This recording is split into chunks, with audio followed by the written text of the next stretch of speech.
아. 내가 이제 항상 이 계절에 입는 옷들이 있었는데, 그 옷들이 좀 커. 내가 봄에 살을 뺐잖아. 봄에 살을 빼가지고, 그, 예전에 입었던 옷들인데 입으면, 마대자루를 입고 있는 듯한 느낌이 들어가지고, 입을 게 마땅치가 않은 그런 상황이에요. 그래서 옷을 좀 살까 하는데, 옷을 사면 내가 징크스가 있어. 말랐을 때 옷을 사면 살이 찌고, 살찐 다음에 옷을 사면 살이 빠져. 근데 이 옷이 2012년에 내가 이제 2012년 5월 달에 우리 경희대학교에서 그 교수님이 후배들한테 특강을 해달라. 그래가지고 이제 사학과 후배들한테 이제 특강을 하러 가야 돼. 입을 옷이 없는 거야. 그래서 이제 이 옷을 산 거지. 그때 꽤 비쌌어. 이게 10만 원인가 8만 원인가 이렇게 주고 이렇게 산 옷인데, 많이 커. 이것도 많이 큰데, 어쨌거나 주로 남편의 티셔츠들을 꼬리 까서 입다가 이젠 입을 수 없어가지고 신경 좀 썼어. 그리고 이제 누가 그러더라고. 유튜브에서 방송을 보는데 어느 날 방송인지 알 수가 없다. 유튜브에 영상이 뜨는 게 보면 다 똑같은 옷이라서 정확히 언제 방송이냐.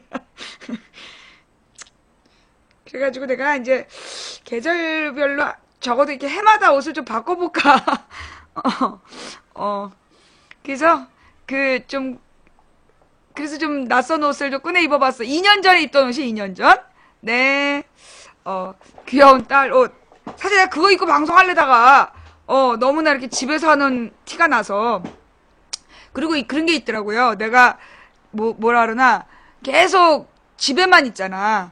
내가 계속 집에 있고, 그러니까 뭐라 그러나 이렇게 집에 갇혀 있는 느낌 때문에 난 막 돌아다니고 싶은데 집안에 방송 때문에 어딜 못 돌아다니고 갇혀 있어갖고 되게 스트레스를 많이 받았단 말이에요. 근데 이제 그럴 때 특히 이게 재택근무하는 사람들이 갖고 있는 공통점이래. 계속 집안에만 있음으로 인해 가지고 받는 스트레스. 어머, 어떻게 녹화 하나도 안 했어. 에이씨, 녹화해야 되겠다. 미안. 자, 일단 녹화를 할게요. 녹화한 다음에 그 다음에 다시 얘기 시작할게.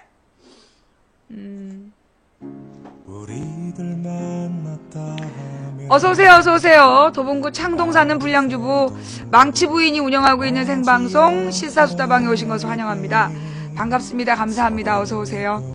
후원해주신 모든 분들께 감사드립니다.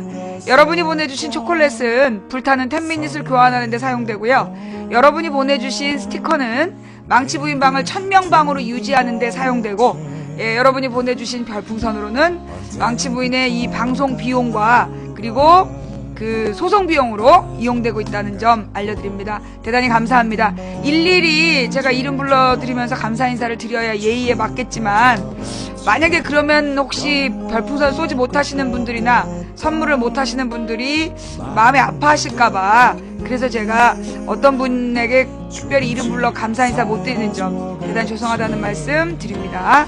하지만 제가 마음 깊이 진심으로 감사하고 있다는 것은 알아주시기 바랍니다. 어서오세요.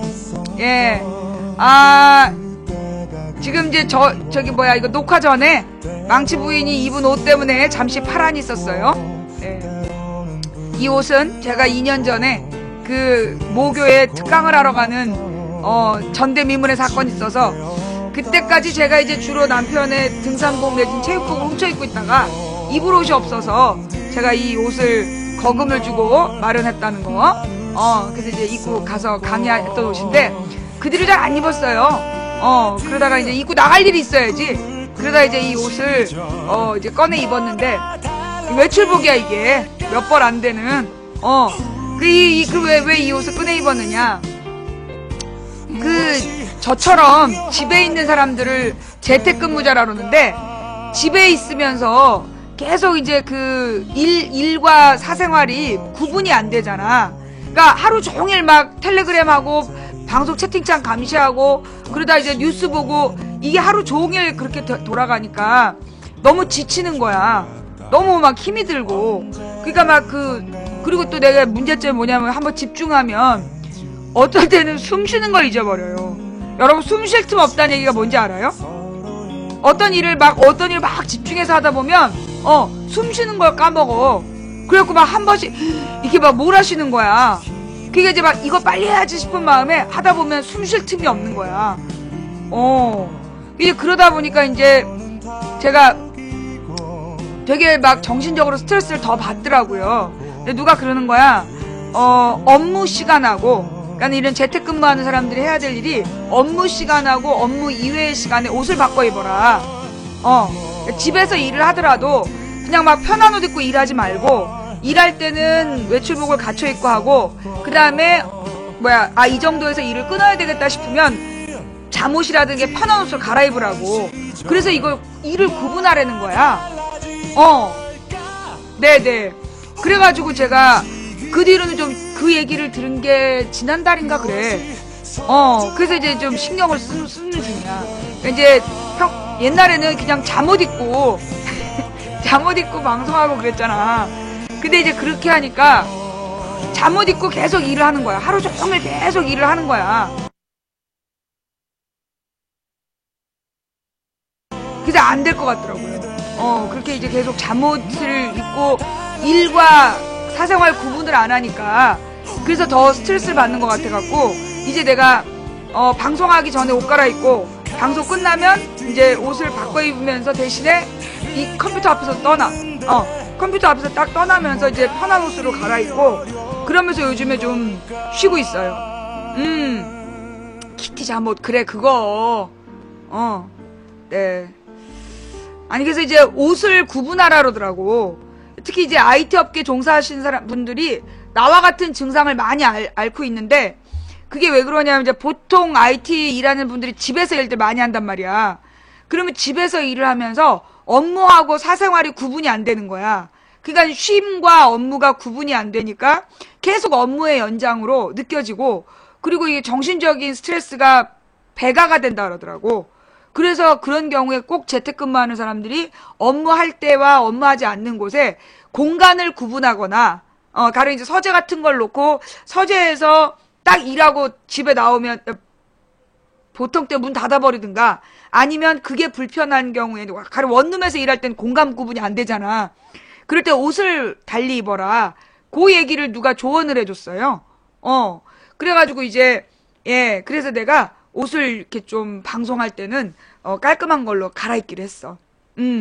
마음가짐도 달라지고 그런 것 같아요. 정말 이렇게 옷을 바꿔 입은 다음부터 방송할 때 옷을 좀 챙겨 입기 시작한 다음부터 그 다음부터 내가 일과 쉼이 구분이 안 돼서 느껴지는 그 스트레스가 좀 줄어들었어. 그러니까 기분 전환도 되겠죠. 그리고 평상시가 또 차이가 있는데 뭐냐면 평상시엔 옷을 두껍게 입고 있어요. 너무 추워가지고 발도 시리고 너무 추워서 옷을 두껍게 입고 있는데 방송할 땐 열이 그렇게 나. 그래서 이제 방송할 땐 얇은 옷 입고 그 다음에 이제 방송 끝나면 따뜻한 옷을 갈아입는 거지. 그런 것도 좀 있어요. 후원해주시고 뭐 또 팬도 가입해주신 모든 분들께 감사드립니다. 예. 자, 그러면서 또 공지사항 다시 한번 반복해서 공지를 드릴게요. 제가 이제 월요일날 월요일날이었지? 내가 우리 방송에서, 월요일날이었던 것 같아. 월요일날 우리 방송에서 개인 간의 대화를 절대 금지하면서 이제 블랙리스트를 풀었잖아요. 블랙리스트를 풀고 개인 간의 대화를 일체 금지시켰어. 그랬더니만, 평상시에 그렇게 그 시간에 와서 자주 채팅하지 않았던 사람들이 연속해서 지금 이틀 동안, 어제하고 그저께 연속해서 이틀 동안 항의를 하는 거야. 그래가지고 그리고 이제 우리 방 시청자가 다른 방송 갔는데 그 방송에 가가지고서는 그 우리 방 시청자를 모욕을 주면서 망치부인 방송을 망가뜨리려고 그랬던 국대축이다. 뭐 이러면서 모욕을 줬다는 거야. 근데 내가 그 아이디를 딱 보니까 옛날에 우리 방 초기에 블랙 걸었던 초기에 옛날에 아프리카 방송 내가 처음에 할 때 나한테 시비 걸었던 아이디더라고. 예. 그래가지고 그 아이디를 내가 블랙을 걸었어요. 예. 네, 안경 끼고 나오냐, 알겠습니다. 그러니까 이제 이게 뭐냐면, 항상 이제 우리 방하고 팩트방하고를 이간질을 시키는, 애들이 있어. 한 20명? 20명 정도가 우리 방송하고 그 팩트 방송을 왔다 갔다 하면서, 우리 방송에 와서 팩트 시청자 누구누구가 이상한 얘기 했다. 팩트 매니저 누구누구가 어쨌다. 이렇게 얘기하고, 그 다음에 그 팩트방 가서는 망치 부인이 뭐 이렇게 얘기했다. 그렇게 얘기하면서 일부러 팩트하고 망치 부인 방송을 이간질하려고 계속 그런 놈들이 있어. 그게 20명이야. 그게 2008년부터 지금까지 그래. 팩트가 2008년에 생겼는데 팩트 방송이 그때 커널이라고 싱크TV였는데 커널 뉴스였을 거야. 그때 처음 생겼을 때부터 지금까지 그 20마리가 꼭 사고를 쳐. 그러면서 얘네들이 우리 시청자들 가면 막 모욕을 주고 못되게 얘기하고 그래가지고 우리 시청자들이 마음이 상해가지고 팩트 방송 못 보게 하는 게 목적이야. 왜? 우리 방송 시청자들이 팩트 방송 가서 보면 팩트의 시청률 늘어나고 그러면 이제 이 시사 방송에서 망치 부인하고 팩트가 나란히 이제 번성하게 되잖아. 그러면 망치 부인 혼자 할 때 괴롭히는 것보다 팩트가 두 개가 같이 살아있으면 지네가 공격을 두 군데를 해야 되잖아. 그래서 죽이는 방법이 뭐냐면 먼저 팩트에서 망치 부인 시청자들 괴롭히는 거야. 망치 부인 시청자들을 막 일부러 괴롭히고 약 올리고 이래가지고 마음에 상처를 주고 그래서 그 방에 가고 싶지 않게 만드는 거야. 걔네들의 목적이. 뭔 말인지 알았지? 얘네들이요. 그러니까 그런 상처를 받고 팩트 방송 안 간 사람들 많아. 일부러 걔네들이 그런 거야. 이거 봐. 딱 맞췄어. 딱 맞추니까 또 쿵쾅거리잖아. 그러니까 이제 일부러 팩트방에서 먼저 팩트방에서 웬만하면 우리 방송에 와서는 팩트 갖고 이간질이 잘 안 돼. 왜냐면 뭐 팩트 매니저가 뭐 어떻게 했어요 이런 얘기를 해도 내가 다른 방송 얘기하지 마세요 그러고 블랙 줘버리잖아. 우리 방에 와서는 이간질이 안 되는 거야. 그러니까 이제 그 팩트를 보러 간 망치부인방 시청자들을 특히 채팅 많이 한 사람들을 알아놨다가 그 채팅창에 나타나면 시비를 거는 거야.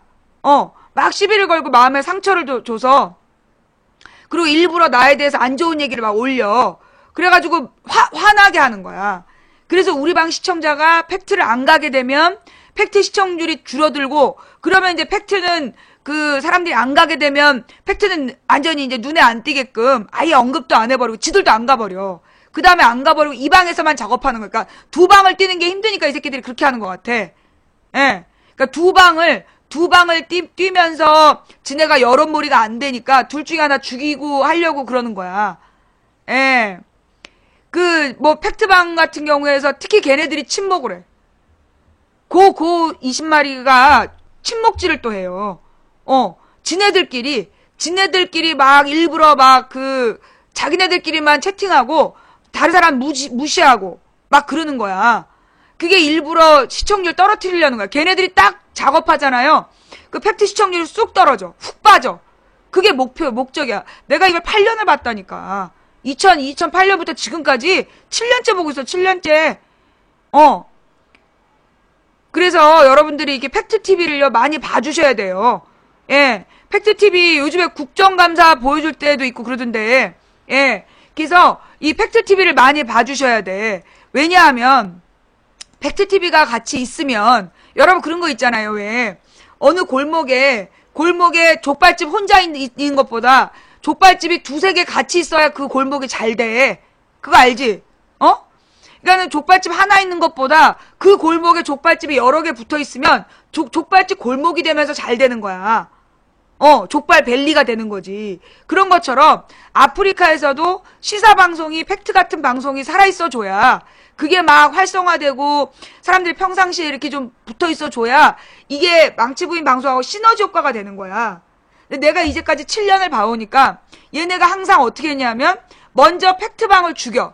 팩트방에서 시청자들 다 쫓아내. 그런 다음에 우리 방 시청자도 빼는 거야. 우리 방 시청자도 빼. 그래서 시청률을 죽여버리는 방법을 쓰는 거지. 그래서 이게 서로 같이 가는 거예요. 팩트 시청률이 올라가면 우리 방도 올라가. 항상 그랬어. 팩트 시청률이 올라가면 우리 방도 올라가고 팩트가 떨어지면 우리도 시청률이 떨어져. 그게 일부러 얘네들이 죽이는 거야. 그러니까 거기에 여러분들이 동요하지 마시고 팩트 TV를 가시는데 다만 이제 방법이 하나 있어. 우리 방에서 적극적으로 채팅하시는 분들은 팩트를 비로그인으로 보시는 게 좋아. 우리 방에서 채팅을 많이 하시는 분들은 팩트에는 비로그인으로 들어가 보는 거 있죠. 뭐 추천을 한다든가 선물하는 것만 딱 쏘시고 딱 비로그인 해버리는 거. 그래야 얘네들이 시비를 안 걸어. 거기서 채팅을 하면 그 채팅을 갖고 말꼬리를 잡고 시비를 걸어요. 그러니까 이제 팩트 방송은 나도 그래서 비로그인으로 봐. 나도 비로그인으로 보는데, 왜냐하면 내가 로그인 하고 있으면 일부러 막 망치부인 막 불러. 그러면 이제 그 매니저가 기분 나쁠 거 아니야, 그 방 매니저가. 그래가지고 그 망치부인 벙어리 주라고 그러고 막 그래. 그러니까는 이제 매니저들이 장난삼아 했다가 걸리고 그러는 거 아니야. 그래서 내가 일부러 비로그인으로 봐. 예, 팩트를 비로그인으로 보는 이유가 그거야. 여러분들도, 그래서, 얘네들이 지금, 얘네들이 일부러 이제 우리 시청자들하고, 팩트 시청자들하고 이간질 시키고, 시사방송을 죽이려고 지랄을 하는구나. 라고 이제 이해를 하시고, 대처를 그렇게 하셔야 돼요. 그리고 이제 어제랑 그저께, 어제하고, 그제, 오늘, 3일 동안, 계속해서 이제 망치부인 방송에서 개인적인 대화하지 마라. 그랬더니만 이걸 갖고 시비를 거는 거야. 그리고 여기서 괜히 이렇게 논란을 자꾸 일으켜. 논란을 자꾸 일으켜가지고, 평상시에 채팅하지 않던 사람들인데 막 시비를 거는 거야. 내가 분명히 얘기하는데요. 절대, 시청자들끼리 이름 부르지 마세요. 간혹 가다가, 무슨 이제 후원 선물했을 때, 뭐 초콜릿이나 뭐 이런 거 했을 때 고맙다고 인사도 하지 마. 근데 분명히 방침을 정해주는데요. 내가 없을 때, 재방송 중에, 선물 올라왔다고, 이름 부르면서, 칭찬해주고 그것도 하지 마세요. 그것도 일종의 또 시비가 되기 때문에, 그러니까 누구님 그럼 불러주면, 불러주는 거 좋아가지고 후원하면서 채팅방 분위기를 또 망가뜨릴 수가 있어. 그러니까 어떤 이유든, 칭찬이든, 불만이든 개인 이름 부르지 마세요. 예. 개인 이름 부르지 마시고, 닉네임. 실명을 어떻게 알아. 닉네임 서로 부르면서 인사하지도 말고, 예. 보니까 이게 지금 한 2주 됐어요. 2주 전부터 이게 너무 이렇게 친목 분위기가 형성이 된 거야. 서로 막 개인적으로 인사들도 막 한 거야, 지금 2주 동안. 그래가지고 이걸 딱 바로 잡으려니까 저항이 만만치가 않아? 저항이 되게 커요. 그래갖고 내가 지금 고민하는 게 뭐냐면, 내가 방송 시간에 이름 부르지 말라 그랬는데 계속 시비를 건다. 그럼 방법은 둘 중에 하나야. 첫째, 재방송도 한 2주일 쉬어버리는 거야. 아예 방송을 문 닫아 걸어버리면 채팅을 맨날 채팅하는 사람들이 어딘가 딴 데로 가. 그런 방법이 하나 있고, 아니면 자잘한 시비 건 사람도 가차없이 블랙 걸거나. 오늘 아침에도 내가 블랙 걸었어요. 오늘 아침에도 내가 블랙을 걸었는데, 우리 방송에 대해서 시비 걸면 나는 가차없어. 네. 이제 세월호 이후에 오신 분들은 잘 모르시는데요. 제가 이제 설명할 시간이 없어서 못했었던 거야. 근데 내가 8년 동안 우리 방송을 유지해온 방법이에요. 예. 8년 동안 우리 방송을 유지해왔던 원칙이 뭐냐. 채팅창에서 저 사람 왜 블랙이에요? 왜 강태예요? 물어보면 강태야. 예? 우리 방송에서 개인적으로 이름 불러서 인사하거나 닉네임 부르고 막 친한 척하면 그거 강태 블랙이에요. 그리고 채팅창에서 누구를 강퇴시켰는데 저 사람 왜 강퇴해요? 라고 물어보면 그것도 강퇴 사유야. 그 다음에 자기가 왜 벙어리냐 따지면 블랙이야.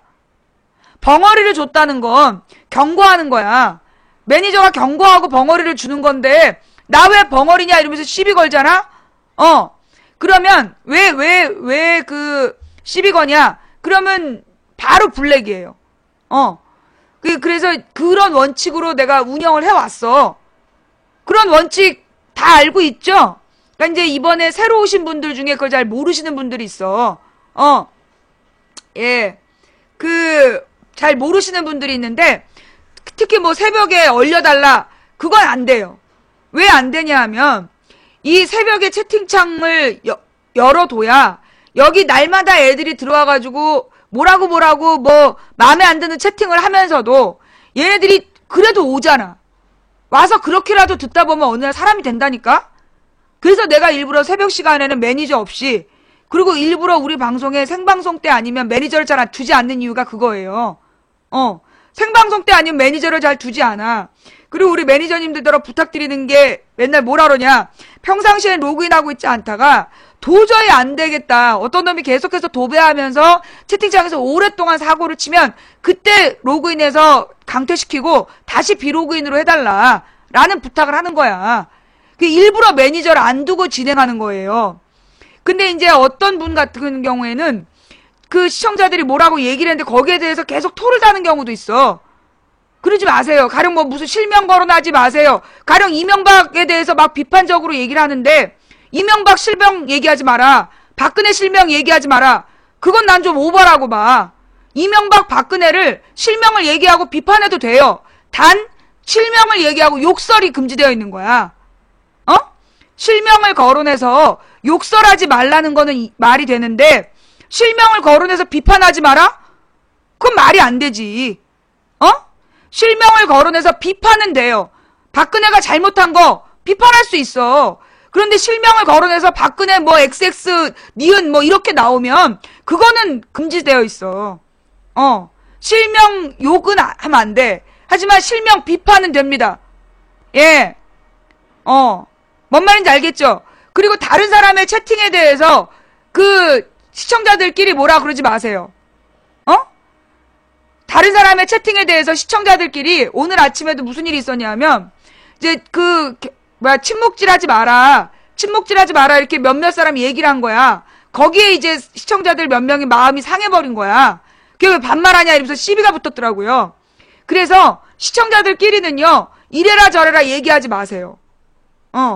시청자들끼리 이래라 저래라 얘기하지 마시고 얘가 몰라서 이러는 것 같다라면 부드러운 어투로 망치부인 방송의 운영 원칙이니까 좀 따라달라. 그렇게 해주시는 건 괜찮은데 막 그 경고를 굉장히 막 위협적이고 일일이 막 저기 한 사람 있어. 참견하는 사람. 이런 말 하지 마세요. 그런 거 위험해요. 뭐 이렇게 얘기하는 사람들이 있어. 하지 말라고. 누가 박근혜 욕을 해서 잡혀가면 그 사람 개인 탓이야. 그러니 시청자들끼리 그런 거 지적질하지 마시고요. 다른 사람의 채팅에 대해서 지적질하지 마세요. 그리고 매니저님들도 그 채팅에 대해서 욕설, 그 다음에 뭐 성적인 성폭력 댓글이나 욕설, 도배 이런 것만 제재 조치 가하시고 이제 욕설에는 뭐야 종북 좌빨 뭐 이런 것들이 다 욕설이야. 좌빨이니 뭐 홍언이 이런 거 다 욕설입니다. 그런 거는 관리를 해도 되지만 그 이외의 채팅창에서 이런 거 하지 마라 저런 거 하지 마라 이러지 마세요. 지적질, 이간질, 침묵질 금지. 아유 굉장히 똘똘하네. 네. 지적질, 이간질, 침묵질 금지. 간단해. 아이씨 말 오래 길게 했잖아. 아이씨 맞아 저거야 그거. 내가 하고 싶은 얘기가 바로 저거야. 쪽팔려. 지적질, 이간질, 침묵질 금지. 말 길게 했는데, 간단하네. 그쵸? 그 지적질, 이간질, 침묵질, 시킴질 금지. 중요한 얘기야, 시킴질. 나더러, 뭐, 이렇게 해주세요, 저렇게 해주세요. 매니저 누구 강퇴시켜라. 이것도 금지야. 우리 방 원칙, 다시 한번 공표합니다. 예. 망치부인 방송의 방송 원칙을 공표합니다. 예. 이거 아예 밑에다가 써야 되겠다. 시청자들끼리, 아니야. 하여튼, 시청자가 방장에게든 매니저에게든, 그래. 한 줄만 더 추가하자.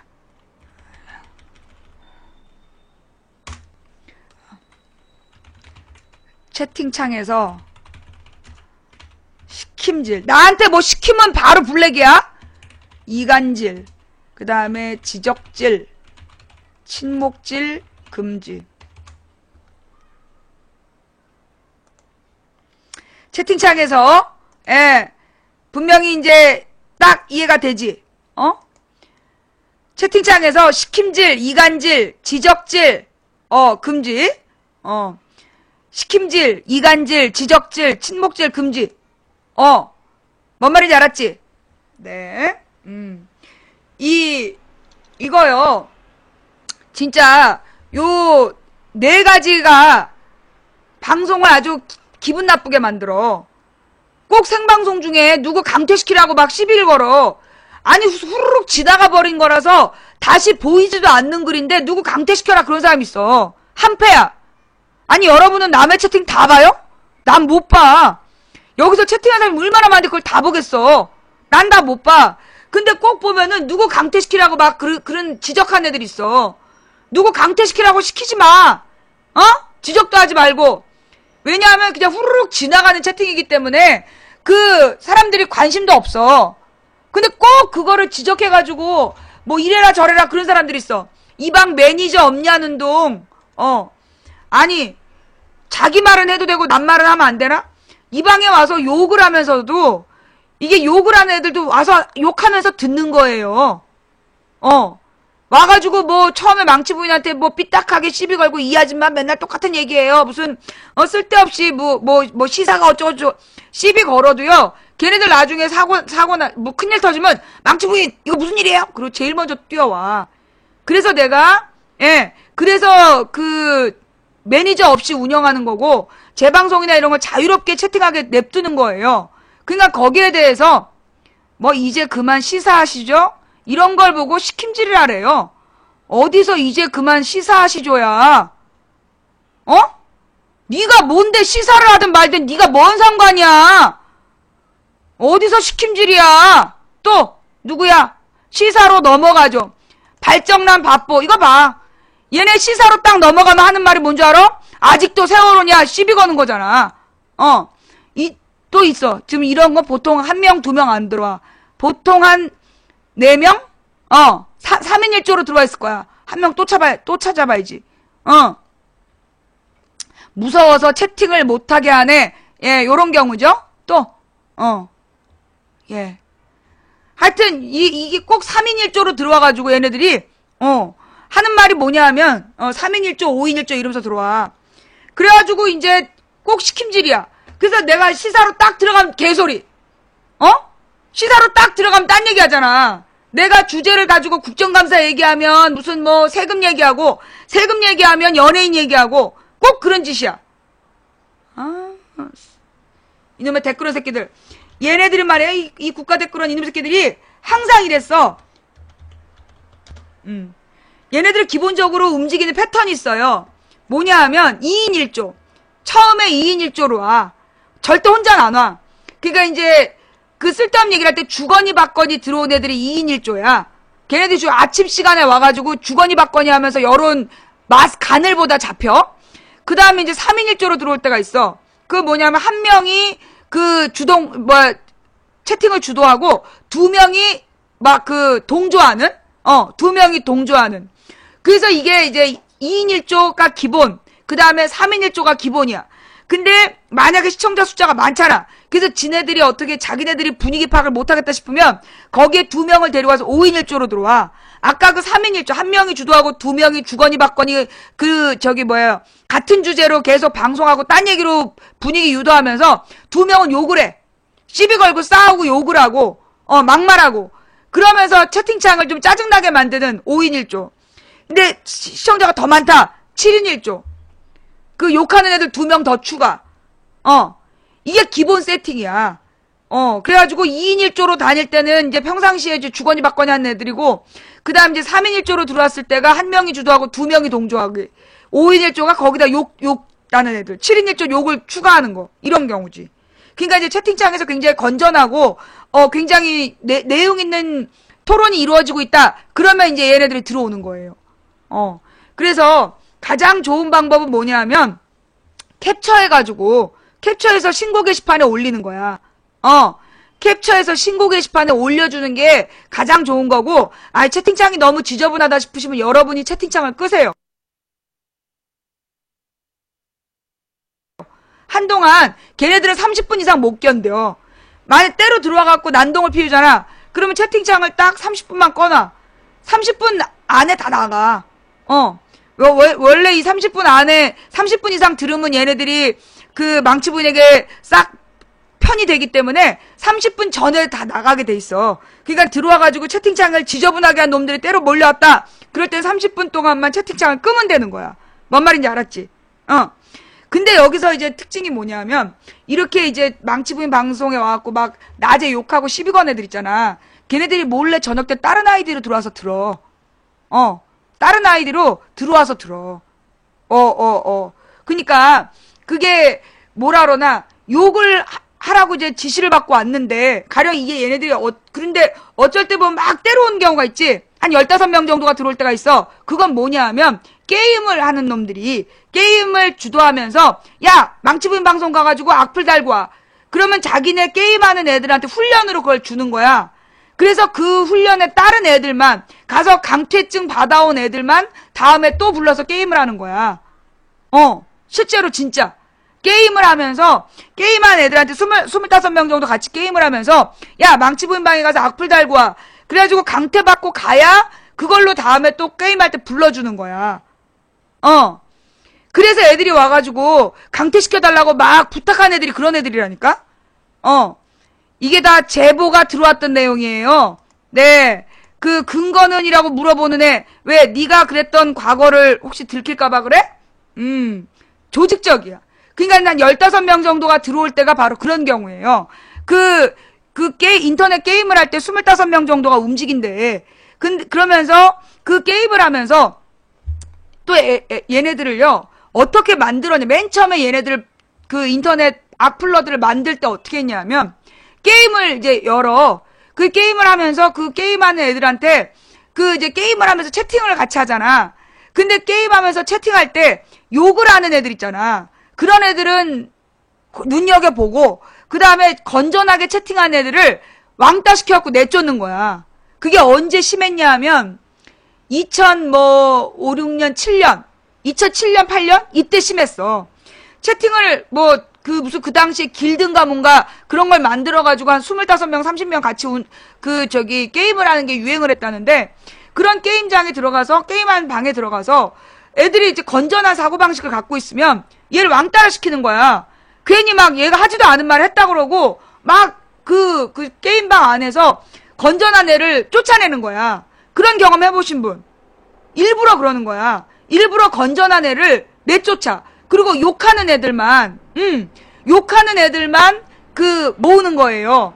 욕하는 애들만 쫙 모아가지고 그 욕하는 애들한테 와서 욕하고 나가라고 시키는 거야. 예. 하대끼 선동하네. 내가 언제 선동을 했어. 네가 감동한 거지. 예. 실제로 그렇게 했어요. 얘네가 악플러를 만들 때 그렇게 한 거야. 일부러 왜냐하면 기본적으로 게임이나 인터넷상에서 욕을 막 달고 다니는 애들의 기본 성질이 뭐냐. 굉장히 불만이 많은 애들.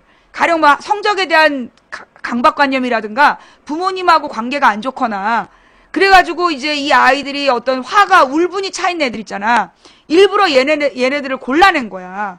그래서 일부러 게임을 해가지고 게임방에서 미션을 주는 거야.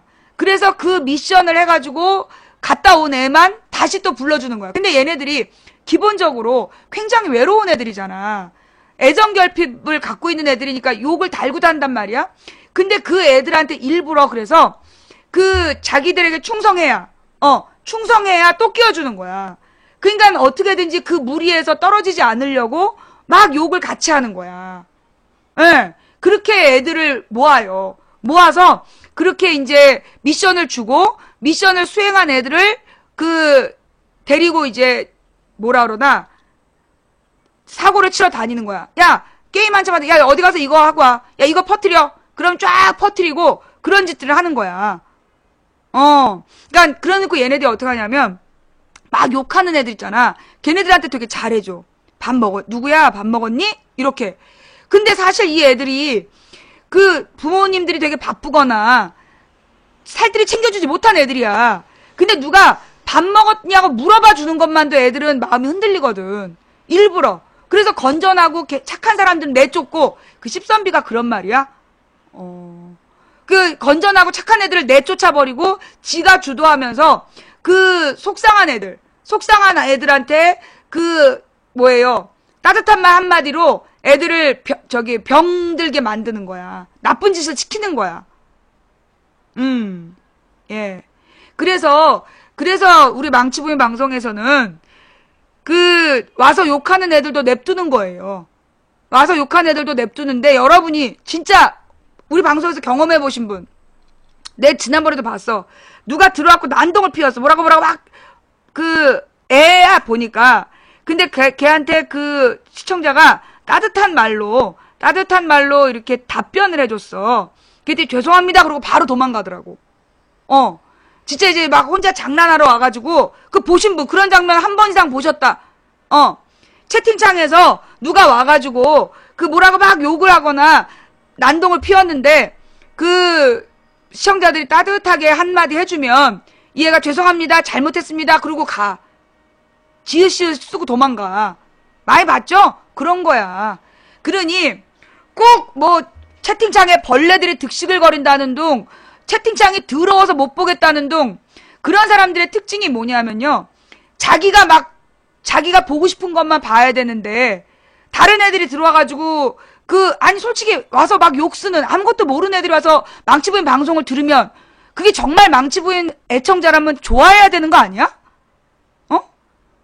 시사의 시읒자도 모르고, 정치의 지읒자도 모르는 애들이 와서 막 뻘소리를 하더라도, 들어와가지고 망치부인 방송을 보면서 헛소리하고 앉아있으면, 그러면 그거 고마워야 되는 거 아니야? 그런데 채팅창이 더럽다는 둥 막 이렇게 욕을 해요. 그런 분들의 문제는 뭐냐면, 이 망치부인 방송을 자기네들 친한 사람들끼리만 독점하고 싶은 거야. 친한 사람들끼리만 독점하고 싶은 건데요. 그러면 안 되는 거예요. 내가 왜 일부러 그렇게 하겠어? 왜 독점하지 못하게 하겠어? 일부러 블랙리스트를 푼 거야. 그래서 이게 물갈이 하라고. 그때만 지금 한 3일 동안 계속 시비 거는 사람들이 있어. 너무나 채팅창이 더럽다는 둥, 우리끼리는 인사도 못하게 하고, 벌레들한테 다 내줬다는 둥. 과연 그 사람들은 애청자일까요? 과연 그런 사람들은 애청자일까요? 정말로 망치부인 방송을 더 많은 사람이 함께 보길 바란다면 그런 얘기하면 안 되는 거야. 내 말이 무슨 얘기인지 알겠죠? 예. 네. 자, 그러면서 또 아주 이 현충일이란다. 이 한글날에 너무 웃기는 사건이 하나 있었더라. 그거 알아요? 가만히 있어봐. 트위터를 가야 되는데. 트위터. 여기서.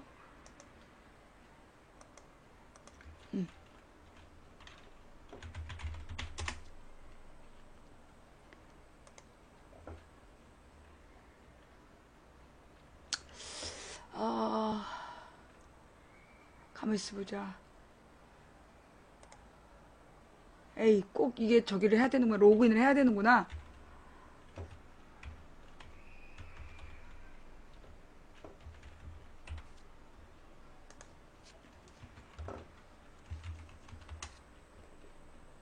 자, 여러분 있잖아요. 트위터에, 여러분 트위터 보실 줄 알아요? 트위터의 검색창에 가서, 트위터 검색창에 가가지고 한번 써봐.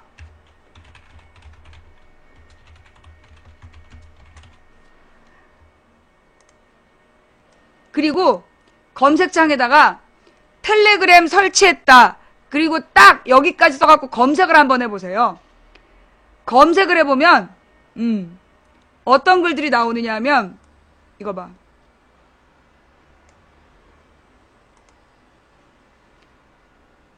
텔레그램 설치했다. 딱 2명 잡혔다. 매일 이거 이제 바꾼 거야. 텔레그램 설치했다. 딱 2명 잡힌다. 카톡에 친구가 넘쳐나지만 있으나 없으나 매한가지라 텔레그램과 다를 바 없다. 다를 바가 아니라 다를 바 없다야. 이것은 망명은 했는데 낯선 나라에 혼자 밀려와 길거리를 방황하는 것과 다르지 않다. 이게 똑같아. 똑같아. 다를 바 없다가 아니라 다를 바 없다야. 똑같아. 오타까지 똑같이 같은 내용을 동시간대 쓰는 거야. 기가 막히죠. 같은 시간에 그 맞춤법 꼰대가 이제 맞춤법을 이제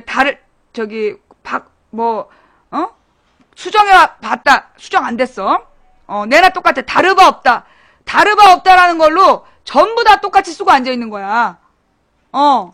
예. 그러면서 여기 보면 그 리트윗한 숫자들도 나와요. 이 리트윗한 숫자들이 같은 패거리 숫자야. 이 패거리 숫자. 기가 막히죠? 자, 이 프로그램을 우리가 발견한 게 언제, 이게 봇이라는 거야, 트윗봇. 트윗봇이라는 게 뭐냐 하면, 가령 뉴스 같은 거 여러분이 볼 때, 그러니까 가령 이제 연예인 뉴스가 굉장히 많이 올라와 있잖아. 연예인 뉴스 같은 게 오전에 막 올라와 있을 때가 있잖아요. 그게 저런 애들이, 저런 트윗봇에다가 그 뉴스 주소를 걸어가지고 기계를 돌리는 거야.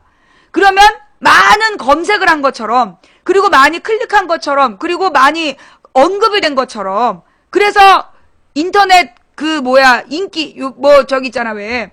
인터넷 검색어 막 1위 만드는 기계들이야, 쟤네가. 그래서 지네들이 프로그램을 거는 거야. 지네들이 노출시키고 싶은 이야기를 일부러 거기다 거는 거야. 연예인 사건이라든가 여론을 조작하기 위해서 저 봇들을 써요. 저런 봇들의 특징은 뭐냐 하면 동시에 저 어떤 글을 딱 검색하면 동시에 쫙 떠. 근데 얘네들이 쓴 글을 보면 대부분 다 똑같아. 그러니까 얘네는 사람이 아니야. 기계야. 그래서 기계로 저렇게 막 인터넷 검색어 1위 이런 걸 만드는 거야. 그런 검색어 1위를 만드는 저런 기계들인 거야. 그러면서 텔레그램을 딱 검색하면 저 말이 뜨게끔.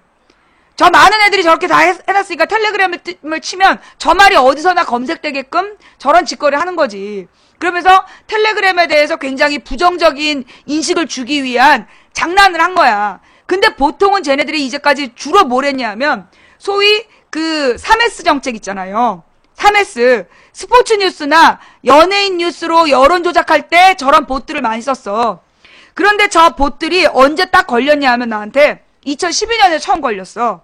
2012년 어느 날 그게 한명숙이었나? 한명숙을 총리로 올려야 된다고 쫙 얘기한 애들. 저 봇들이 똑같은 얘기를 한명숙을 당대표로 해서 쫙 올린 거야. 걔네들 나중에 바로 다음날 한명숙이 당대표 된 다음에 바로 또 한명숙에 대한 욕을 쫙 또 돌리는 거야. 그 다음에 그해 6월 달에 공덕역 실종 사건이라는 말도 안 되는 사건이 하나 있었어. 근데 그 공덕역 사건을 내가 딱 보면서 이거 왠지 이거 조작 냄새가 난다. 이 공덕역 실종 사건 이거 누군가 이거 의도적으로 조작한 거란 느낌을 딱 받았어. 그런데 증명할 방법이 없었지. 그런데 이제까지 그렇게 여론 조작했던 저 봇들이 딱 공덕역을 쫙 써놓은 거야. 그 다음에 그 공덕역을 쫙 썼던 봇들 말고 또 누가 걸렸냐? 인터넷진흥원이. 한국인터넷진흥원이 그 공덕역 실종 사건을 막 혼자서 알티하고 있더라고. 몇 번을. 반복적으로.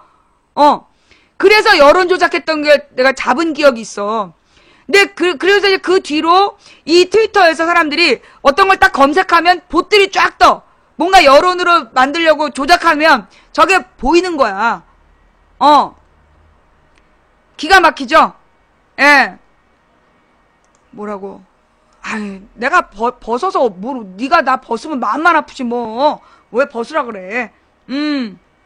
그래서 얘네들이 인터넷 여론 조작을 어떻게 하는지 우리는 오늘 또 한 번 확인함과 동시에 자, 그러면 이 봇들이 왜 이 텔레그램에 대해서 이런 말도 안 되는 이 봇들이 왜 이렇게 했을까요?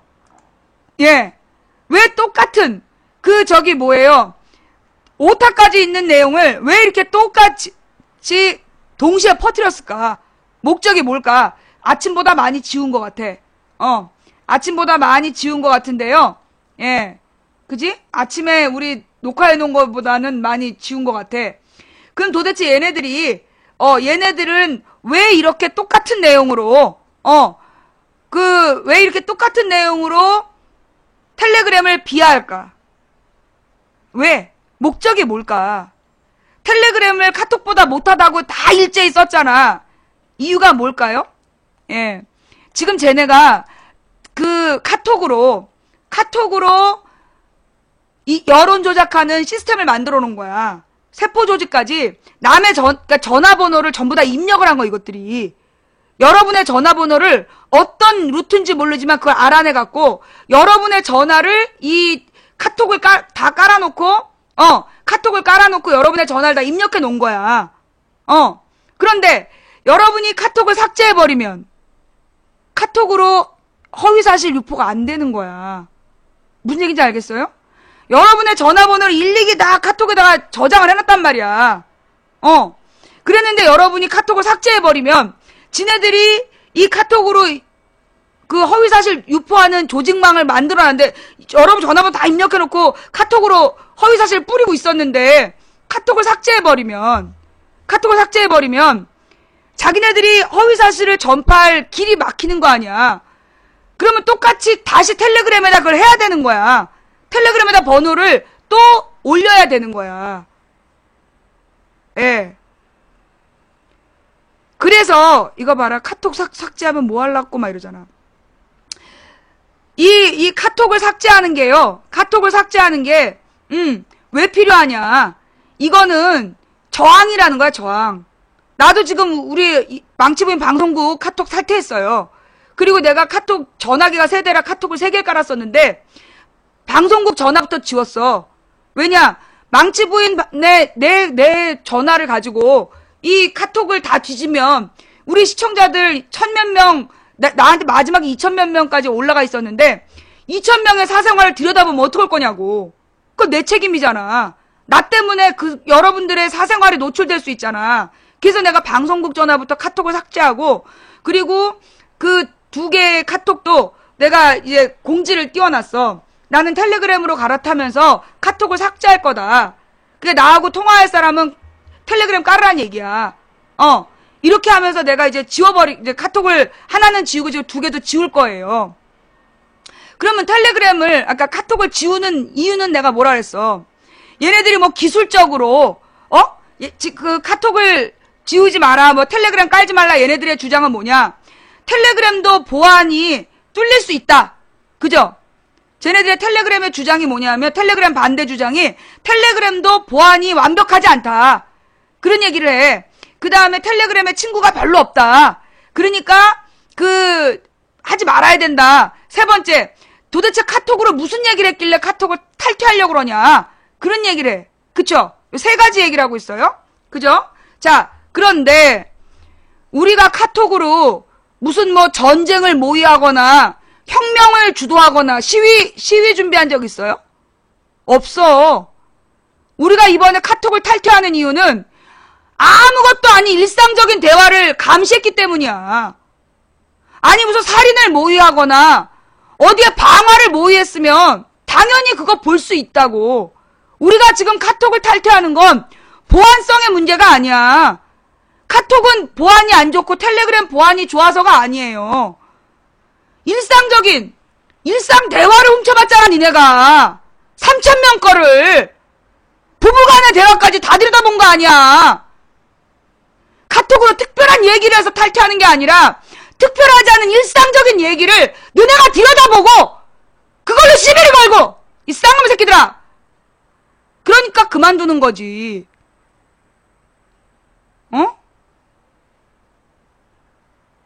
여러분 망치부인하고 카톡으로 연결됐던 분들, 어쩌면 망치부인의 카톡을 감시했던 애들이 여러분 카톡까지 다 감시할 수 있어요. 그러면 여러분 카톡에 연결되어 있던 무슨 사적인 이야기들 이거 다 털릴 수 있는 거야. 이번에 정진우가 그렇게 당한 거 아니야. 이번에 정진우라는 노동당 부대표의 동창들 카톡까지 다 털렸다니까. 그냥 동창들이 일상적인 얘기하는 것까지 전부 다 털렸다니까요. 그러니 망치 부인하고 카톡으로 연결됐던 사람들, 여러분이 개인적으로 누구랑 주고받은 내밀한 대화들, 그게 다 털렸지 않았다라고 내가 어떻게 보장하겠어? 그리고 우리 신랑도 5,000명이 카톡 친구인데 삭제해버렸어요. 카톡 친구가 5,000명이었는데 삭제해버렸어, 카톡. 왜? 우리 신랑이나 나 같은 경우 쟤네가 사찰할 거 아니야. 사찰하면서 우리 신랑의 5,000명, 나한테 2,000명, 얘네들 다 사찰 안 한다는 보장이 어딨어. 그래서 나는 삭제를 해버렸다니까. 여러분, 이번 이 카톡 사건은요, 기술적으로 실시간 감청이 된다, 안 된다, 뭐, 영장이 없으면 들여다볼 수 없다. 다 개소리야. 이제까지 압수수색을 4,800건을 했다며. 압수수색이 뭐냐? 영장 받고 했다는 얘기야. 카톡의 영장을 4,800개나 발부했다는 거 아니야. 1년 동안. 영장이 없으면 못 쳐다봐? 지랄은 4,800건이나 영장을 발부했다는 거 아니야. 여러분 분명히 얘기합니다. 텔레그램이 보안이 안전하기 때문이다. 나는 그건 잘 모르겠어. 솔직히 얘기하면요, 여러분. 텔레그램이라 해서 보안이 안전하다고 저는 생각 안 해요. 왜냐? 여러분 전화기에 스파이 앱이라는 게 깔리면 그 스파이 앱은 여러분 화면을 실시간으로 누가 감시할 수 있어. 여러분이 혹시 무슨 여러분 남편이나 아내가 의처증, 의부증에 걸려갖고 여러분 전화기에다 스파이 앱을 깔아놨을 수가 있다고. 그러면 여러분 전화기의 모든 화면이 동시에 다른 쌍둥이 폰에서 보여지는 거야. 그렇기 때문에 나는 텔레그램이 그런 스파이 앱으로 실시간 감시하는 그것까지 피할 수 있는지 난 잘 모르겠어. 나는 텔레그램이 안전하기 때문에 텔레그램으로 가자는 게 아니야. 보안이 뛰어나서가 아니라 텔레그램은 우리 정부에서 영장을 함부로 발부할 수 없기 때문이에요. 텔레그램을 깔자고 얘기하는 이유는 보안이 뛰어나거나 뭐 기능이 뛰어나서가 아니야. 우리 정부에서 4,800건이나 영장을 발부하면서 알려주지도 않은 거 아니야. 3,000명의 카톡을 들여다보면서 알려주질 않았다는 거야. 이게 나쁜 짓이라는 거예요. 우리가 카톡을 삭제하는 이유는 카톡이 뭐 보안이 후지기 때문이 아니야. 카톡 본사에서 정부가 요구하면 줄줄 다 까주는 거. 그래서 안 된다는 거야. 기술적으로 저장이 안 되고 지랄 연병하고 자빠졌네. 3개월 동안 들여다봤잖아요. 3개월 동안. 예. 우리나라 안에서 우리나라의 무슨 네이버 밴드도요. 전부 다 지네가 다 사찰했어. 네이버 밴드 기록도 받아간 거야, 얘네가. 그리고 카톡 받고 뭐 카카오 스토리는 당연히 받겠지. 카톡을 받으니까. 응?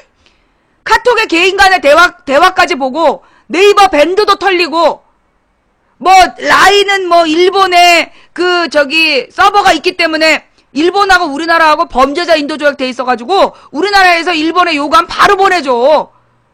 네이버 재팬이 했기 때문에 안전 지랄하지 말라 그래. 우리나라하고 일본의 긴밀한 관계를 정부와 정부가 서로 그걸 뭐라 그래? 적대적 공생 관계인데 그걸 안 해주겠어?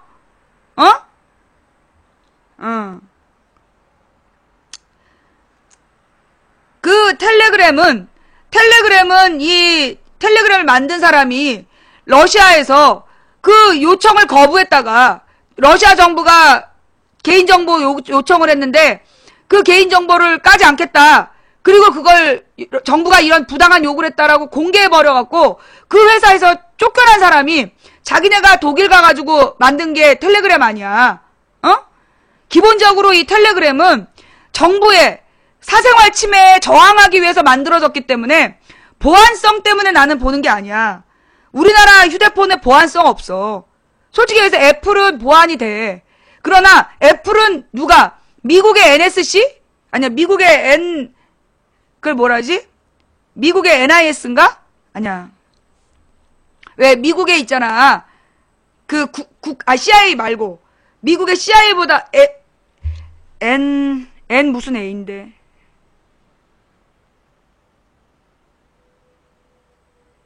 NSC 맞나? 아닌데 FBI 아니야. FBI는 뭐 하는 사람들이냐면, 예, 이게 다 달라요. 예, NSA가 맞나? NSA? 하여튼 뭐냐면, 옛날에는 이게 구분이 돼. CIA가 뭐냐면 옛날에 소련하고 싸우면서 간첩 잡는 거, 사상전쟁하고 그랬던 게 CIA야. 그 다음에 FBI는 뭐냐? 모든 주를 돌아다니면서 연쇄살인 하는 거 있잖아. 연쇄살인 하는 거 잡는 게, 시끄러, MSG는, 그 연쇄살인범을 잡으러 다니는 게 FBI야. 그리고 이제 뭐 CSI는 그냥 과학수사대를 얘기하는 거고, 그리고 그거 말고, 미국 국가안전보장국. 그렇지. 니트종님 맞아. NSA. 국가안전보장국. 이게 문제야. 이 NSA가 얼마 전에, 그러니까 국토안보부인가 그러죠. 얘네가 얼마 전에 CIA 출신인가가 공개했잖아. 얘네들이 실시간으로 전 세계 전화를, 이 국토안보부에서요, 전 세계 전화를요, 실시간으로 한 달치씩 저장을 한대잖아. 그 얘기 들었어?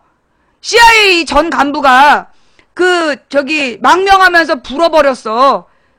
미국의 국토안보부가 이상한 짓 하고 있다. 그러면서 밝힌 게 뭐냐면, 전 세계의 주요 인물들의 전화를 한 달 동안 보관을 하고, 저장을 하고, 그 다음에 실시간으로 듣는다는 거야. 그게 어느 장면이냐 하면, 스노든이 밝힌 거잖아. 여러분 혹시 본 얼티메이트인가 그 영화 봤어요? 본 얼티메이트인가 그래갖고 본 시리즈에 보면 야 누구 전화 연결해 이런 얘기 나와. 무슨 상황실에서 그러면 즉시 그 사람 전화가 연결이 되잖아. 그런데 자기네들이 원하는 전화를 전부 다 실시간 도청을 할 수 있는데 그러니까 일부러 이 본 시리즈에서 주인공이 다른 전화 옆에 있는 전화나 또는 신고가 되지 않은 일회용 폰이나 이런 거를 주고 연락을 주고받잖아. 그 장면이 영화가 아니라고. 실제로 그랬다고. 본 시리즈가 나온 게 몇 년 됐잖아요. 5년인가 넘은 영화로 내가 알고 있는데 실제로 미국 국토안보부에서 테러를 감시한다고, 테러범을 감시한다고 실시간으로 그걸 보는데 애플도 대상이라고 알고 있어. 그러니까 미국 NSA에서 애플사의 제품을 가지고 원하는 도청을 할 수 있다고 알아요. 예. 감시하고 도감청이 가능하다고 알고 있어. 앵그리버드를 다운받았던 기계들도 전부 다 도청이 됐다며. 도감청 대상이었다며. 그 얘기가 나와. 근데 그걸 갖다가 철저히 비밀리에 했단 말이야. 그리고 그 내용을 근거로 해가지고 처벌하거나 이러진 못한다는 거지. 적어도 미국의 NSA는 그 내용을 법정에 제출을 못한다는 거야. 왜냐? 미국의 국법상 그게 불법 도감청이기 때문에 그걸 증거자료로 제출은 못해. 근데 물론 테러인 경우는 예외야. 실제로 테러를 모의했잖아.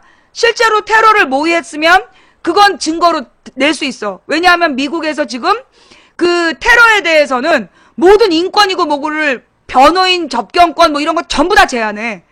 테러범에 대해서는요. 테러를 모의했거나 테러범에 대해서는 일체 어떤 변론의 기회도 주지 않고 고문도 해. 그래서 이게 지금 미국의 테러방지법, 테러방지법의 문제가 그거거든요. 근데 이게 그런 경우가 아니면, 정말로 테러를 모의한 경우가 아니면, 다른 자료를 가지고, 법적으로 법원에 제출을 못 하는 거야. 극비기 때문에. 극비기 때문에 그렇다는 거야. 근데 우리나라는 무슨 테러범도 아니고, 노조 활동한 사람들한테, 노조 활동했다고 그걸 밴드를 털어갖고 봤다는 게 말이 되냐고. 노조 활동은요, 헌법이 보장한 활동이에요. 노동자가 노동조합을 만드는 건 헌법이 보장한 권리야. 노조원들이 밴드 만들어갖고 의견 개진하는 그걸 왜 봐! 정부가!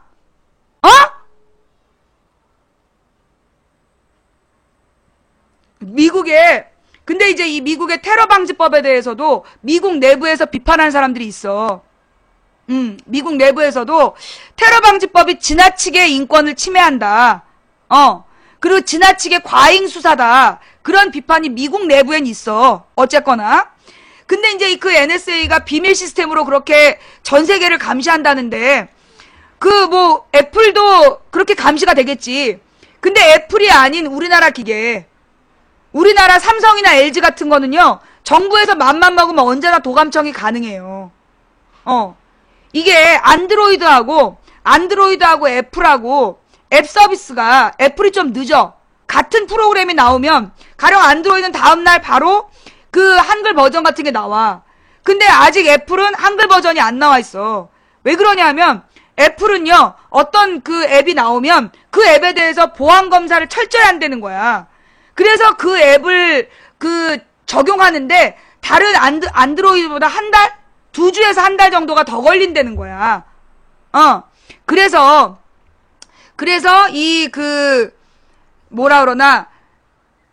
전화기의 보안 문제는 우리나라에서 여러분 전화기로 텔레그램 하면 나는 그게 보안성이 있다고 생각 안 해. 다만, 여러분이 그렇게 나쁜 사람들이 아니잖아. 여러분들 전화기에 스파이 앱 깔아가지고 정부에서 실시간으로 감시한 사람들이 아니잖아.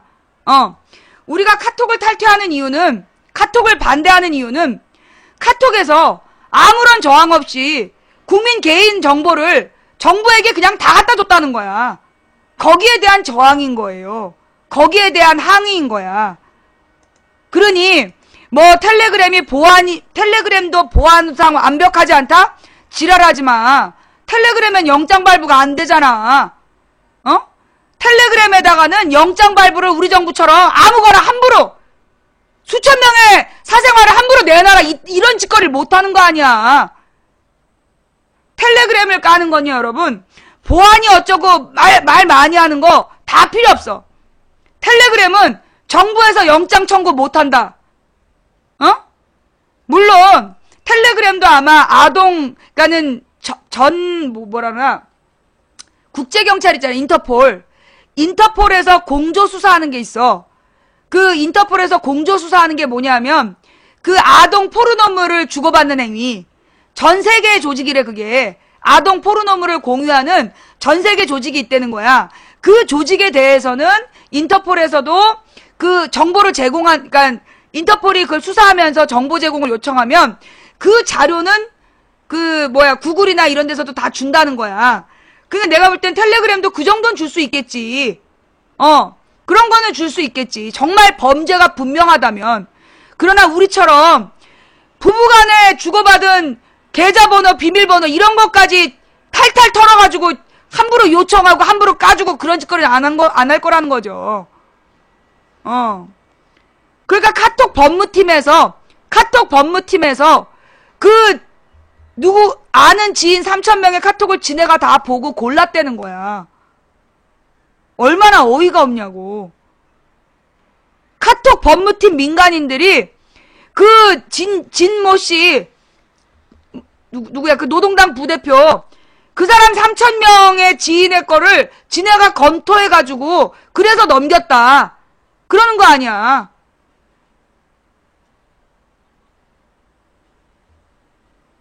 어이가 없다니까, 어이가. 그리고 중요한 건, 이게 어떻게 사건이 털린 거냐 하면, 이게 이름이 뭐야? 하여튼 그 부대표한테 나중에 통지가 온 거야. 우리가 네 카톡 봤다? 그래가지고 검토한 뭘 봤는지 그 영장의 실체를 들여다본 거야. 그랬더니 이 사람과 지인 3,000명에 대해서 영장이 발부되어 있었던 거야. 그 정진우란 사람 개인만 본 게 아니라 이 사람과 연관되어 있는, 이 사람의 카톡에 저장되어 있는 3,000명을 다 봤다는 거야. 그런데 카톡이 뭐라 그랬냐? 기술적으로 검찰이 원하는 내용만 뽑아서 줄 수가 없다, 기술적으로. 그래서 3,000명 걸 다 줬다는 거야. 다 열어봤다는 거야. 이게 말이 되냐고. 중요한 건 그렇게 3,000명의 사생활이 카톡 법무팀에 완전 노출된 거예요. 카톡 법무팀이 완전 노출된 거야. 그 3,000명끼리 부부간에 주고받은 은밀한 이야기들까지 죄 들여다 봤다는 거야. 누가 책임질 거야?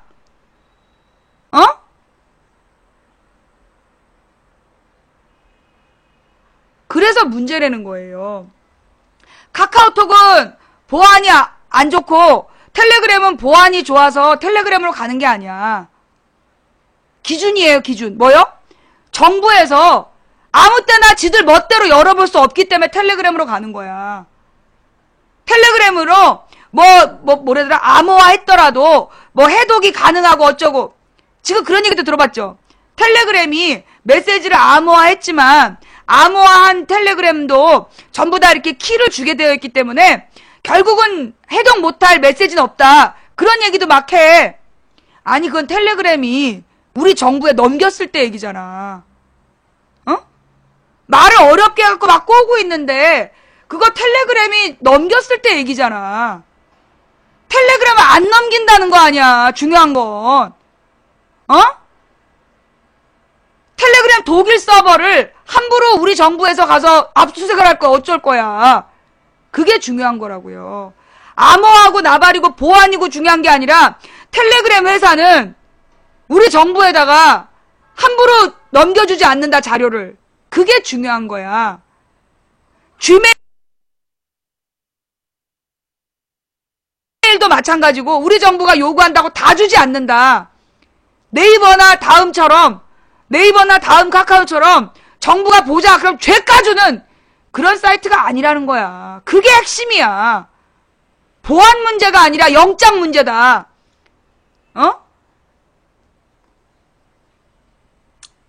자, 그래서 이 봇들이 유병언, 피닉제, 몽즙 딱 느낌이 오지? 예. 얘네들이 왜 이렇게 다를 바 없다라는 글자도 틀린 이 카톡을, 이 트위터를 동시에 했겠어? 왜 동시에 했겠어? 텔레그램이, 그러니까 난 궁금한 거야. 왜 그랬을까? 쟤네가 왜 저렇게 저토록 텔레그램을 깎아내리려고 할까?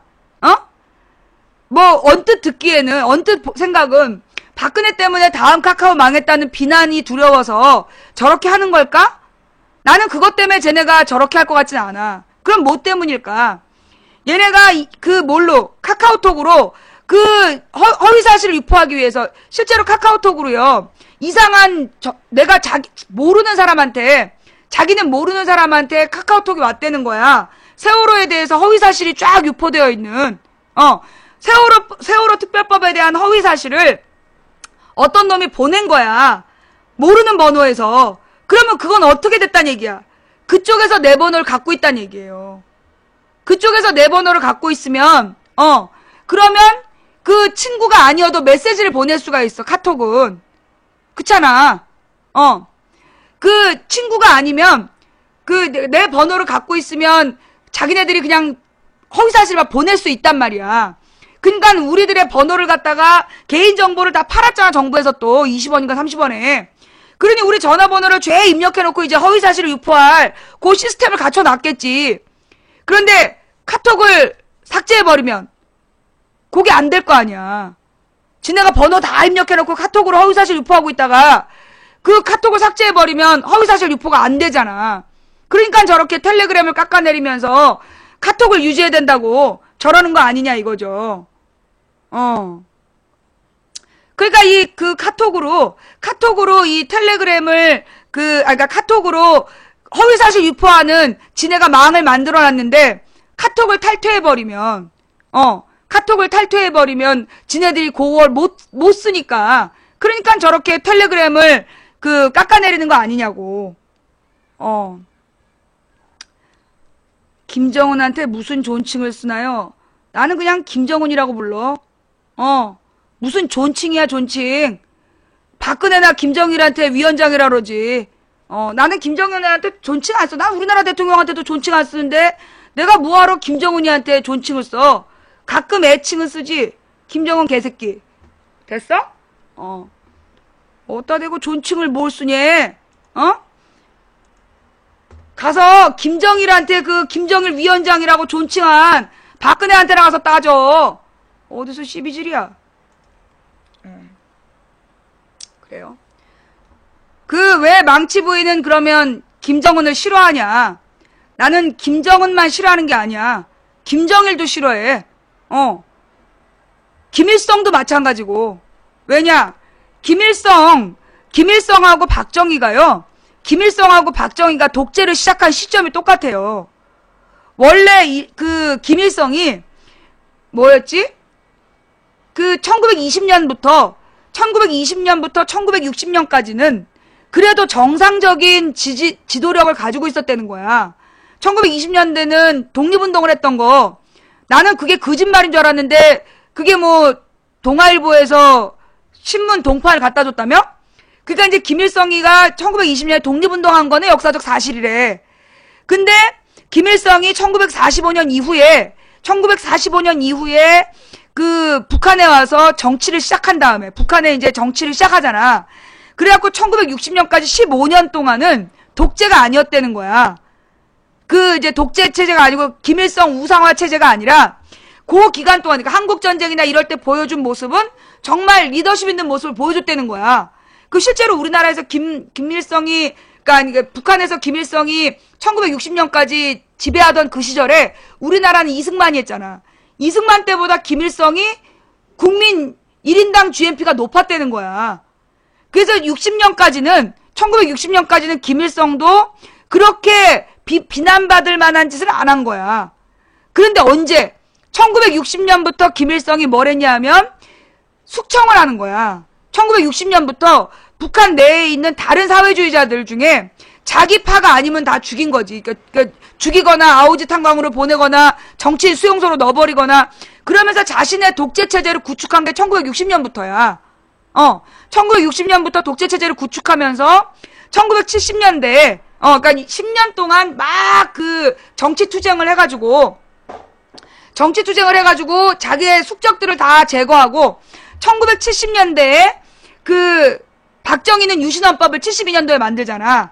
1972년도에 김일성하고 박정희가 처음으로 비밀 정상회담을 한 거야.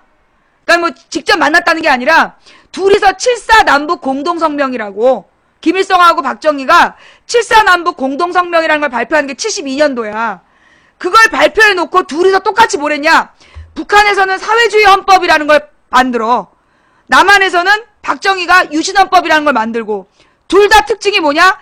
자기네들이 국가 존엄이야. 대통령, 국가원수 모독죄 만들고, 박정희는, 김일성은 그 수령관, 그 주체사상이라는 거를 공식화하면서 수령관을 강요하게 되는 거야. 그래서 1970년대부터 김일성 우상화가 시작이 돼. 그러면서 김일성을 우상화하면서 동시에 김정일이를 갖다가 그 후계자로 키운 거지. 그게 1970년부터 그 지랄을 한 거야. 74년부터였더나? 1974년부터 북한에서도 김일성을 우상화, 72년부터 김일성 우상화, 수령이라고. 그러면서 김정일 우상화가 74년부터 됐다는 거야. 그게 이제 북한의 역사야. 남한에선 박정희가 뭐 한 거예요? 유신헌법 만들고 국가원수 모독죄 이러면서 독재체제를 구축한 게 72년이야. 그래서 이 둘이 똑같이, 둘이 적대적 공생관계였던 거야. 예, 둘이 적대적 공생관계. 그러면 적대적 공생관계라는 게 뭐냐 하면, 겉으로는 반공이 국시다. 서로 협조를 하는 거야. 어떤 식으로 협조를 하느냐? 북한에서 매번 선거 때 사고를 쳐주는 거예요. 예. 북한에서 매번 선거 때 사고를 쳐주는 거야. 뭐 도끼 마른 사건이라든가 이런 거. 그러면 그 선거 때 그런 사건이 터지면 그것 때문에 온 나라가 막 빨갱이 공포에 휩싸이게 되고 전쟁 공포에 휩싸이면 그러면 반드시 박정희 쪽이 이기는 거야. 그걸 북풍이라 그래. 적대적 공생관계라는 게 남쪽에서도 북한이 사고를 쳐주고 그 사고를 이용해서 남한의 진보 세력을 찍어 누르는 거, 그렇게 이용을 하고, 북한에서도 지금 이 미 제국주의자들과 남한 괴뢰도당이 언제 쳐들어올지 모르는 위협에 있다 이러면서 북한의 김일성, 김정일, 김정은의 3대 세습 체제를 유지한 거라고. 분단 체제를 악용하는 독재 세력이라는 거야. 그래서 박정희하고 김일성은 똑같이 나쁜 놈들인 거예요. 지난 대선 때 NLL 거짓말한 거랑 똑같은 거지. 그건 거짓말이었잖아. 선거 때마다 북한을 이용하는 거야. 선거 때마다. 천안함도 마찬가지였어. 천안함도 그때 6월 2일 지방선거를 겨냥해서 천안함 사건을 북한이 그랬다라고 계속 주장을 한 거야. 그게 북풍이라는 거예요, 북풍. 예. 그 선거 때마다 북한을 이용해서, 즉, 분단체제를 이용을 하는 거야. 실제로 내가 김정일한테 굉장히 화가 났던 건 뭐냐면, 그 김대중 대통령이 대통령 할 때 2번이나 서해 앞바다에서 지랄했잖아. 서해교전, 연평해전 2번이나 지랄했어. 지 주장은, 부시가 북한을 공격하고, 고립시키기 때문에 어쩔 수 없는 저항이었다라고 주장을 할지라도 정말 나쁜 새끼인 거야. 왜 나쁜 새끼냐? 김대중이 대통령이 돼서 정말 민주주의를 하려고 애쓰고 있는데 거기다 초를 끼얹은 거 아니야. 99년에 서해교전, 2002년에 연평해전. 그 연평해전 일어나기 한 달 전에 박근혜가 김정일 만났어. 2002년 5월에 박근혜랑 김정일이 만났고 그해 6월인가에 6월 말인가 연평해전 터진다고. 대대적으로 탈북자가 그랬잖아. 북한의 김정일은 박근혜가 대통령 되길 바란다고. 그거 알죠? MBN인가 나온 탈북자가 그 얘기했잖아. 북한의 김정일은 박근혜가 대통령 되길 바랬다고. 그래가지고 그거 방송사고라고 난리 났었던 거 아니야, 대선 때. 그 영상 좀 갖고 와봐. 진행자 당황했던 그 상황. 그러니까 이 김정일이랑 박근혜랑 무슨 얘기했는지 지금까지 알려지질 않아요. 공식 보고서가 없어. 그때 김일성, 김정일이라고 박근혜랑 2002년 5월에 만나서 무슨 얘기를 했는지 그게 지금까지 밝혀지질 않았다니까? 그리고 좌우지가 한 달 뒤에 연평해전이 있었어. 그 연평해전이 벌어질 때가 어느 시점이었냐면 그 월드컵 때였잖아. 월드컵 직후에 야당 대통령 후보 국민 경선이 있었다고. 2002년에 노무현이 그 대통령이 됐던 그 국민 경선이 월드컵 이후에 있었단 말이야. 그런데 연평해전을 터뜨려가지고 그 연평해전이 노무현한테 얼마나 불리했는데. 김대중이 햇볕 정책은 실패했다. 북한에서 사고 치는 거 봐라. 이래가지고 노무현을 국민 경선으로 당선시켜 놓은 다음에도 노무현이 빨갱이라고 개지랄했었어. 그 당시에 그런 시점이었다고. 그래서 내가 김정일에 대해서 분노를 하는 거야. 정말로 지가 평화통일을 원했다면 김정일의 주장이 뭐야? 자기네들은 평화통일을 원하는데 미국이 자기네들을 압박하는 거다. 그러면 서해교전, 연평해전 일으키면 안 되지. 정말로 평화를 원한다면 난 그건 다분히 의도적이었다고 봐. 왜? 김대중이 대통령 돼서 정말 평화정책 추구하고 그 다음에 김정일이 노무현을 또 얼마나 우습게 알았는지 알아? 노무현이 2007년 10월에 14선언하러 넘어가잖아. 판문점을 밟고 갔단 말이야. 되게 모욕적으로 얘기했어, 김정일이가. 한 건 크게 하고 오셨습니다 이러면서 쇼하고 왔다고. 김정일이 노무현에 대해서도요 굉장히 무례하게 굴었어. 그래도 노무현이 어쨌거나 이 14선언을 이끌어내고 분단을 끝내야 된다. 왜? 분단 상황이 끝나지 않으면 매번 선거 때마다 북한을 이용한 북풍몰이로 할아버지 할머니들의 표를 모으려는 이 짓거리를 못 끝내니까 김대중 노무현은 참고 평화를 위해 노력한 거야. 김대중 노무현이 북한을 좋아해? 지랄하지 마. 김대중이 북한 때문에 2번인가 죽을 뻔한 사람이야. 미쳐서 북한을 좋아하겠냐? 매번 북한 때문에 김일성 누구야? 이 김일성, 김정일, 김정은. 아니, 여러분. 김정은이가요, 정말로 박근혜한테 화냈다면, 김정일이랑 박근혜 대화록 공개해야 되는 거 아니야? 안 하잖아. 왜 안 하겠어? 작년에 박근혜한테 화났다고 대화록을 공개하겠다, 뭐, 허풍만 떨었어. 공생관계라는 거야. 김정은이는 박근혜가 정치하는 걸 원한다니까? 왜? 박근혜 세력, 이명박 박근혜 세력이 남한에서 권력을 계속 잡아야 지도 북한에서 계속 권력을 잡을 수 있잖아. 왜? 통일이 돼봐. 통일이 되면 어떤 일이 벌어지겠어? 북한에 자유의 바람이 들어가. 자유왕래가 일어나. 경제가 성장해. 성장한 경제를 바탕으로 힘을 가진 사람들이 나와. 그럼 얘네들이 권력을 무너뜨릴 수도 있는 거야. 그렇기 때문에 북한의 김정은이나 김정일이나 김일성이나 전부 통일을 원하지 않았어. 자신들의 독재체제를 유지하기 위해서는 분단이 필요했던 놈들이야. 남한의 박정희, 박근혜도 마찬가지고. 지네들의 독재 권력을 유지하기 위해서는 분단이 필요한 사람들이야. 말로만 통일. 김일성, 박정희가 둘이서 제일 먼저 한 게 7.3남북 공동선언이잖아. 교과서에도 나오죠? 7.3남북 공동선언. 거기에다가 죄 없는 젊은이들을 그 간첩이라고 사형시켰던 박정희가 김일성이랑 7.3남북 공동선언 했지. 그 다음에 그 죄 없는 학생들을 북한의 좌경 용공세력이다 이래가지고 고문해가지고 그 변호의 사건 일으켰던 전두환이 북한하고 남북 대화를 4번인가 했어. 그거 몰랐지? 나는 전두환 때 남북 대화 4번 한 거 나중에 교과서 보고 알았어요.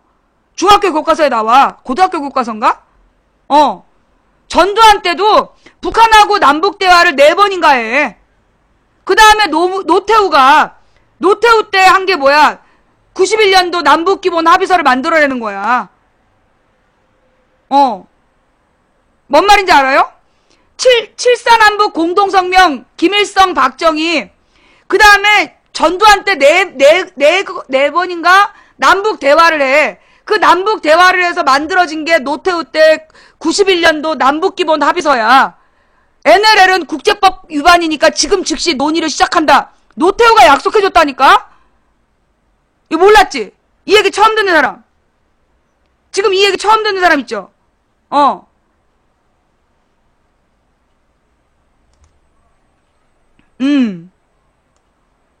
이게 걔네들 봐봐.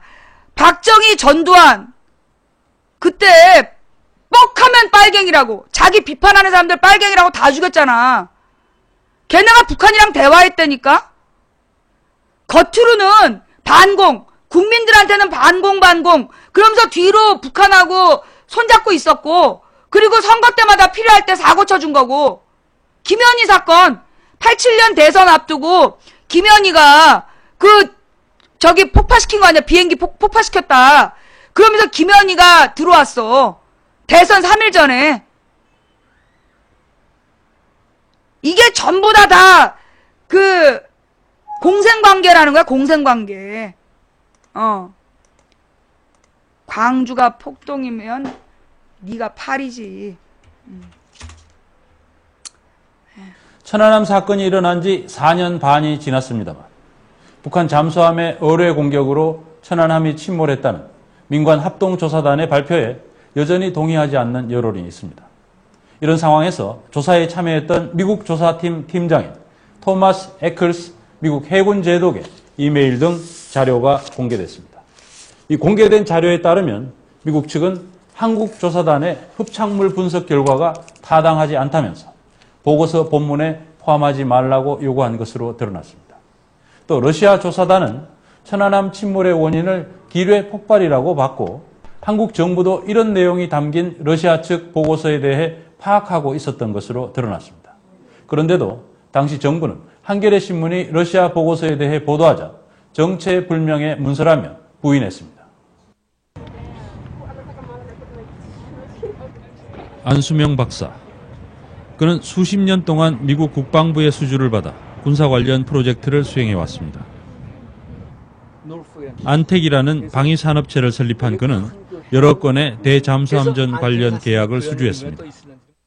95년부터 2005년까지 10년간 잠수함을 추적하는 기술을 개발하는 연구를 하기도 했습니다. 3천만 달러짜리 계약입니다. 천안함 사건이 북한 잠수함의 공격이라는 합조단의 발표가 있은 뒤 안수명 박사는 문제가 있다고 주장하기 시작했습니다. 도대체 잠수함 또는 그 음향 신호 처리에 대한 얘기가 없습니다. 굉장히 이제 불완전한 보고서라는 말씀이시네요. 저는 다시 한번 얘기했지만 비과학적이고 비양심적인 보고서입니다. 안 박사는 조사 결과를 반박하는 책자를 직접 만들어내기도 했습니다.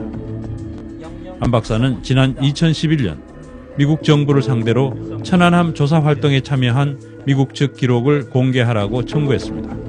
그것은 3년여에 걸친 소송으로 이어졌고 결국 1,400여 페이지 분량의 문서를 공개받았습니다. 2011년 6월에 공식적으로 편지를 냈습니다. 그러니까 3년 3개월이 걸렸습니다. 이거. 공개된 문서는 미국 측 조사팀장인 토마스 에클스 제독의 이메일과 그가 작성한 발표 자료 등입니다. 에클스는 미국 해군의 수석 엔지니어로서 천안함 조사에서 큰 역할을 했던 인물입니다.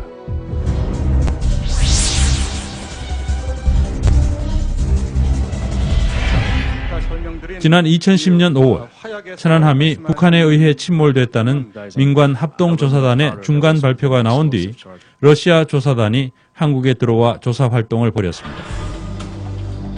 그로부터 2달 뒤인 지난 2010년 7월 한겨레 신문은 러시아 조사단의 보고서 요약본을 입수했다면서 그 내용을 보도했습니다. 그러자 정부는 러시아로부터 보고서를 받은 사실이 없다면서 보도된 문서가 정체불명의 문서라고 발표했습니다. 그러나 이번에 공개된 미국 측 천안함 사건 조사팀장인 토마스 에클스 제독의 이메일에서 이 러시아 보고서가 다시 모습을 드러냈습니다. 2010년 7월 2일 카트라이트 미국 합동참모본부 차장은 에클스 제독과 미 해군의 정보 파트 책임자 사무엘 콕스 소장에게 러시아 조사단의 보고서를 기술적으로 평가하라는 지시를 내립니다. 샘, 톰, 카트라이트 장군이 당신들이 러시아 쪽 보고서 요약본을 분석해 주길 바랍니다. 내일 낮까지 답을 받아야 합니다. 이후 에클스 제독은 러시아 보고서 내용에 대해 반박하는 의견을 써 보냅니다. 그 이메일을 통해 추정해보면 당시 러시아의 보고서에는 다음과 같은 내용이 있었던 것으로 보입니다. 러시아 보고서는 사고 발생 시각에 대해 의문을 제기했습니다. 또 프로펠러 손상으로 볼 때 사고 직전 천안함이 바닥에 부딪힌 것 같다는 내용도 있었고 어뢰 추진체는 부식 상태로 볼 때 물속에 6개월 이상 있었던 것 같다는 내용도 있었던 것으로 보입니다. 무엇보다 사고 원인을 어뢰 폭발이 아닌 기뢰 폭발로 보았습니다. 이런 내용은 당시 보도된 러시아 보고서 요약본의 내용과도 일치합니다. 미국 측은 러시아의 보고서가 엉터리라고 일축했습니다. 러시아 보고서는 여러 개의 발생하기 어려운 증명되지 않은 사건들에 기초하고 있습니다. 그 사건들로 발생하기 어려운 결론을 유도하고 있어요. 그러나 미국 측은 러시아 보고서가 가져올 파장에 대해서는 매우 우려했습니다. 존즈가 러시아 측을 접촉해서 유엔 안보리의 의장 성명 문안에 따를 것을 요청하기로 했어요. 존즈의 대화 결과가 나오기까지는 더 이상의 대응을 하지 맙시다. 카트라이트 장군은 에클스 제독이 한국 측에 러시아 보고서에 관해 이야기해 줬는지 묻습니다.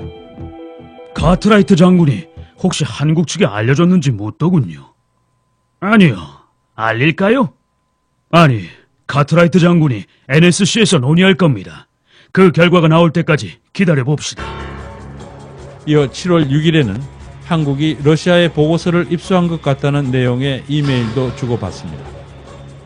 한국은 이미 러시아 보고서 4번을 받거나 갖고 있는 것 같습니다. 어디서 얻었는지 모르지만요. 한국 측은 기분이 좋지 않습니다. 러시아 측은 보고서를 공개하지 않았지만 그러겠다고 협박하는 중입니다. 만약 공개되면 앞으로의 과정을 뒤죽박죽 만들어버릴 것입니다. 미국은 유엔 안보리에 상정된 결의안에 대해서도 우려하고 있는 상황이었습니다. 러시아의 보고서가 자칫 부정적인 영향을 줄 수 있었기 때문입니다. 러시아가 같은 추정이긴 하지만 전혀 다른 추정을 내놨을 때 결국 유엔 안보리에서 미국 쪽의 추정과 러시아 쪽의 추정이 말하자면 경합하는 상황이 되는 것이 여러모로 또 미국 쪽으로는 외교적으로 궁지에 몰리게 했을 테고요.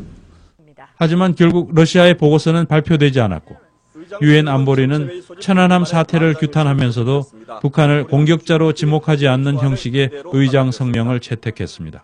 The Security Council condemns the attack which led to the sinking of the Cheonan. 도널드 그레그 전 주한 미국 대사는 2010년 8월 말 뉴욕타임즈에 쓴 기고문에서 믿을 만한 정보원의 말이라면 러시아가 한국과 미국과의 마찰을 우려해서 보고서를 발표하지 않았다고 밝혔습니다.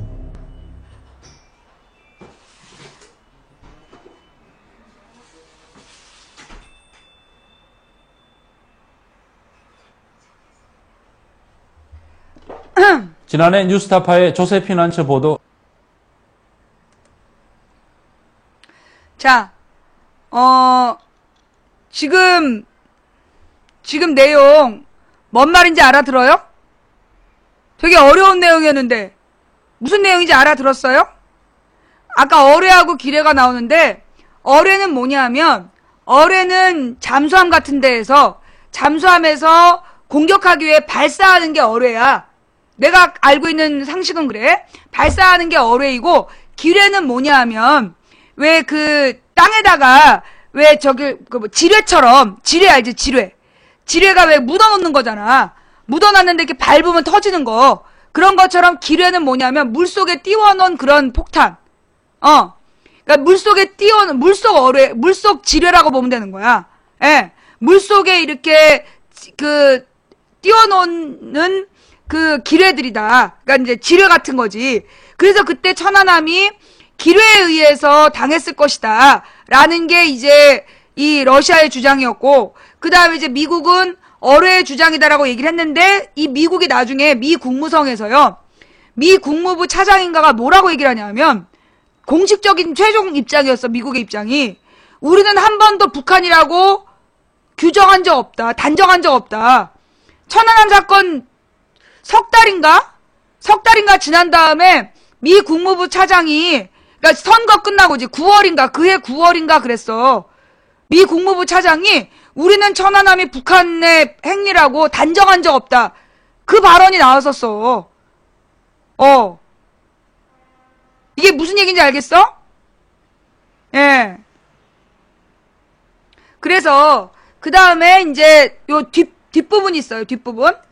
이 뉴스타파에 소위 이제 그 당시에 그 북한의 공격이라고 우리 정부에서 주장하면서 이명박 정부가 주장하면서 내놓은 게 뭐냐면 그 어뢰 추진체라는 걸 건졌어. 어뢰 추진체가 뭐냐면 어뢰를 앞으로 나아가게 하는 프로펠러 달려있는 그 부분이란 말이야. 근데 그 어뢰 추진체를 건져서 그 어뢰 추진체에 묻어있는 물질하고 천안함에 묻어있는 물질이 똑같다. 그러니까 이 어뢰가 터지면서 그 생긴 폭발물이 천안함에 묻었다는 증거다 이렇게 주장을 했단 말이야. 그런데 그 흡착물에 대해서 과학자들이 연구를 해보니까 이거는 폭발물이 아니라는 거야. 뻘흙이다. 폭발물로 볼 수가 없다는 주장을 한 거야. 미국의 브라운대 교수가.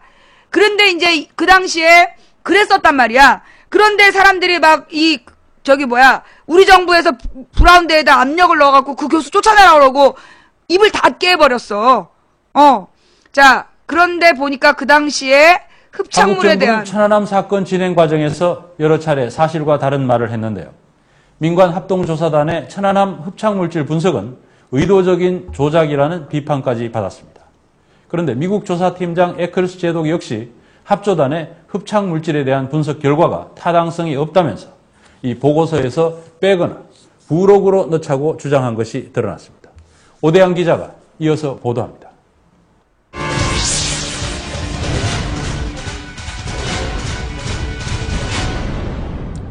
천안함 민군 합동조사단은 2010년 9월 최종 보고서를 발간했습니다. 조사단은 보고서 초안을 만들어 조사에 참여한 국제조사단의 동의를 구하는 절차를 거쳤습니다. 그런데 이 과정에서 여러 가지 이견이 노출됐습니다. 특히 미국 조사단의 에클스 제독은 한국 국방부의 민관 합동조사단의 흡착물질 분석에 대해 문제를 제기했습니다. 흰 분말에 대한 논의는 천안함이 북한 어뢰에 맞았다는 것을 증명하는 데 불필요합니다. 흡착 물질에 대한 논의는 과학적인 타당성이 너무 의심받고 있어요. 우리 부식 전문가는 한국 측이 한 테스트가 의심을 없애기에는 부족하다고 믿고 있어요. 이봐. 천안함이 폭발된 해저에서 발견된 어뢰 추진체에는 흰색 물질이 잔뜩 붙어 있었습니다. 흰색 물질은 천안함 함체에서도 발견됐습니다. 합동조사단은 이 물질이 어뢰가 터지면서 생긴 물질이고 이것이 어뢰 추진체와 천안함 양쪽에 발견됐다는 것은 천안함이 어뢰에 의해 침몰했다는 것을 입증한다고 주장했습니다. 합조단은 여러 가지 분석을 통해 두 물질이 같은 물질이고 폭발에 의해 생긴 것이라고 주장했습니다. 그러나 KBS 추정 60분 팀이 합조단으로부터 흡착 물질을 받아 전문가에게 분석을 의뢰한 결과 전혀 다른 결과가 나왔습니다. 용액 상태에서 뭔가가 침전하면서 성장하면서 만들어진 조직이다. 저는 그렇게 결론을 내리고 있습니다.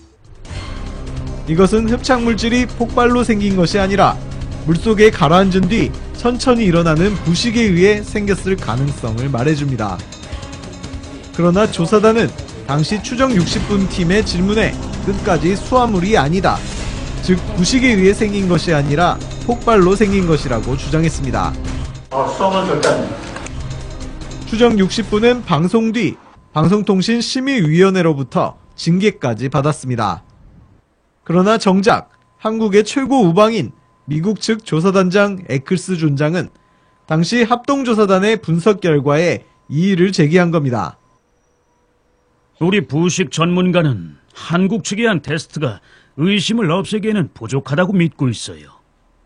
그리고 비결정질의 알루미늄 산화물은 정상적인 바닷속 부식 환경에서 존재할 수 있다고 믿고 있어요. 똑같네. 나는 이 부분을 모두 제거하거나 부록으로 옮기기를 권합니다.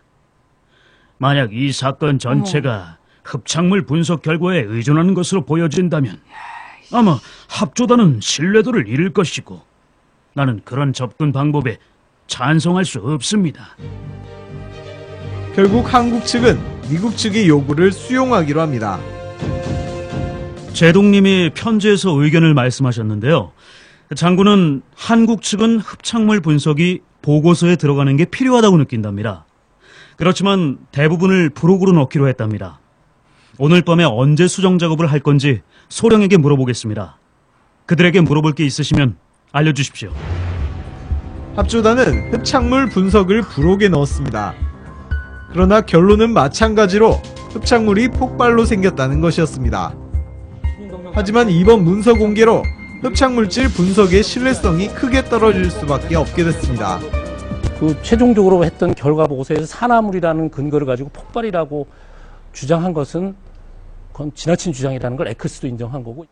정부가 결론을 정해놓고 정보를 거기다 꿰어 맞추려고 했기 때문인 것이죠. 여야가 합의한 세월호 특별법이 최종 통과된다면 최장 2년까지 진상조사가 가능해집니다.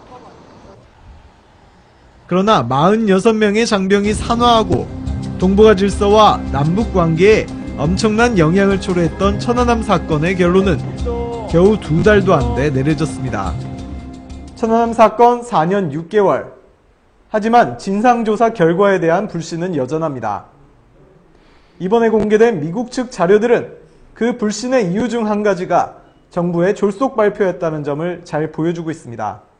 뉴스타파 오대양입니다.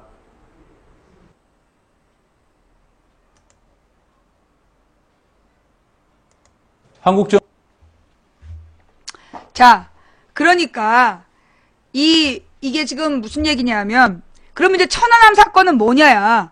천안함 사건은 도대체 무슨 일이 있었던 거냐. 그럼 여러분 있잖아요. 천안함 사건의 가장 결정적인 사진이 하나 있어. 그 사진이 뭐냐 하면 천안함 누가 그것 좀 한번 찾아봐봐. 그게 무슨 사진이냐면 사건 발생 다음 날 국방부에서 그 장병의 가족들을 불러가지고 상황을 설명을 해요. 예. 그 상황을 설명을 하면서 여기가 바로 이제 어느 섬 옆에 대청동가 옆에 여기가 첫 번째 그 좌초 지점이고 거기서 한참 밑으로 내려와서 여기가 침몰 지점이다. 이렇게 X 표시 2개 해서 아니 형광등 사진 지도 해도 그게 좌초 지점이라고 정확히 써있는 손가락으로 가르치면서 여기가 좌초 지점이라고 써있는 사진이 있어요. 아시아 경제에서 나온 사진이야.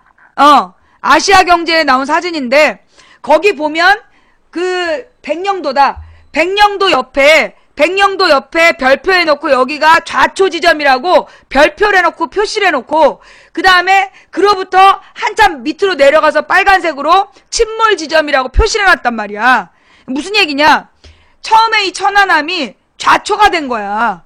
그 백령도 앞바다에 굉장히 딱딱한 모래가 아주 오랫동안 그 침전이 돼서 그 한국전쟁 때 활주로로 사용됐던 단단한 모래층이 있는데 그 모래층에 이 천안함이 부딪힌 거야. 좌초가 돼 올라탔던 거야. 근데 그 천안함 함장이 이 배를 운전한 지 얼마 안 됐었다는 거야. 얘가 이제 함장이 된 지 얼마 안 됐고 그 다음에 원래 그 길로는 안 다니는 그 길이었다는 거지. 왜냐면 거기 그 암초가 있는 걸 다 알았다는 거야. 그 당시에 백령도 주민들의 인터뷰 내용이야. 거기 암초 있는 거 우리 다 아는데 거기로 들어와서 이상했다.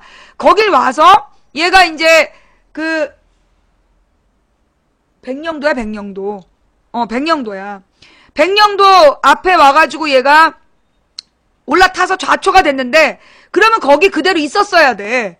그대로 있으면 49명을 다 구할 수가 있었던 거야. 그런데 무슨 이유인지 모르겠는데 이 함장이 배를 뺐어. 뒤로 다시 후진을 해가지고 다시 배를 후진을 해가지고 그 깊은 바다로 나가면서 이미 침수가 시작이 됐다. 이게 그러니까 그 해군 합동수사본부가 아니라 해군 작전사령부에 보고서가 가 있어. 9시 15분에 좌초 사고가 발생했다라는 신고. 9시 16분에 배에 침수가 발생했다는 신고. 보고서가 있어. 그 다음에 그 좌초됐다는 그 사진. 그럼 이건 분명히 좌초라는 게 있었다는 거야. 그런데 그럼 왜 이 배를 뺐느냐? 이건 함장이 당황해서 뺐을 수도 있고, 함장이 당황해서 뺐을 수도 있고, 의도적으로 일부러 그러지 않았을 거라고 봐. 이 함장이 그 경험이 없는 미숙한 사람이라 실수했을 거라고 보는 거지. 그리고선 이게 오다가 또 무슨 당시 주민들의 인터뷰가 있냐면 그 백령도 앞바다에는 기뢰가 많았다. 기뢰라는 게 뭐냐면 그 기뢰를 선으로 연결한다네. 사슬 같은 걸로 섬에서 길게 연결을 해서 물속에 띄워놓는다는 거야. 근데 그때 많은 기뢰가 거기 설치되어 있었다. 그런 인터뷰 내용이 또 있어. 인터뷰 내용들이 있고, 그래갖고 어떤 기자가 기뢰가 어디 있었냐 그래가지고 무슨 여기 선이 이렇게 있었다라는 인터뷰까지 했대요. 그런데 그 기자가 사진을 못 찍은 거야. 별로 신뢰를 안 하고 사진을 안 찍었대. 기뢰 선 사진을. 근데 그 다음에 가니까 싹 치웠더래잖아. 기뢰 선을. 그러니까 그 물속에 떠 있는 물속에 장치해 놓은 수중 지뢰를 연결해 놓은 쇠사슬들이 섬에 연결되어 있었는데 그게 나중에 다시 가보니까 없어졌더라. 그런 얘기가 있어서 사건 발생부터 기뢰가 아니었냐는 얘기가 있었어. 그랬는데 러시아에서 이런 보고서에 기뢰라고 얘기했다라는 걸 우리는 지금 처음 한 거야. 그러니까 러시아에서 이렇게 얘기하기 전에 그때 당시에 기자들이 막 그 인터뷰했던 자료들에 보면 기뢰 얘기가 잠깐 나와. 기뢰일 수 있다. 그랬는데 이제 그게 신빙성이 없고 증거자료 확보 못 해갖고 얘기를 못 해버린 거였지. 그런데 지금 러시아에서 이거는 기뢰일 가능성이 있다라고 얘기를 해버린 거야. 그럼 왜 그 당시에 그랬느냐? 웃긴 거는 맨 처음에 딱 사건이 발생했을 때 이명박 정부에서도 이거 북한이 그런 거 아니라 그랬어. 선박 자체 결함이라 그랬다니까? 첫날 발표가 그랬어. 이명박 정부 차원에서 이거는 선박 자체 결함이다라고 발표를 해. 그 다음에 주한미군도 그 당시에 주한미군이요. 그때가 무슨 훈련 중이었어. 훈련 중이라서 공중에서 24시간 촬영을 하고 있었던 거야. 훈련 상황에 대해서. 그러니까는 누구보다 잘 알고 있었던 거지. 그러니까 미국 측에서도 맨 처음에 뭐라 했냐면 우리는 선체 자체 결함 이외에 다른 원인 알지 못한다. 이게 사건 발생 다음날 미군의 공식 입장이었어요. 그거 찾아봐.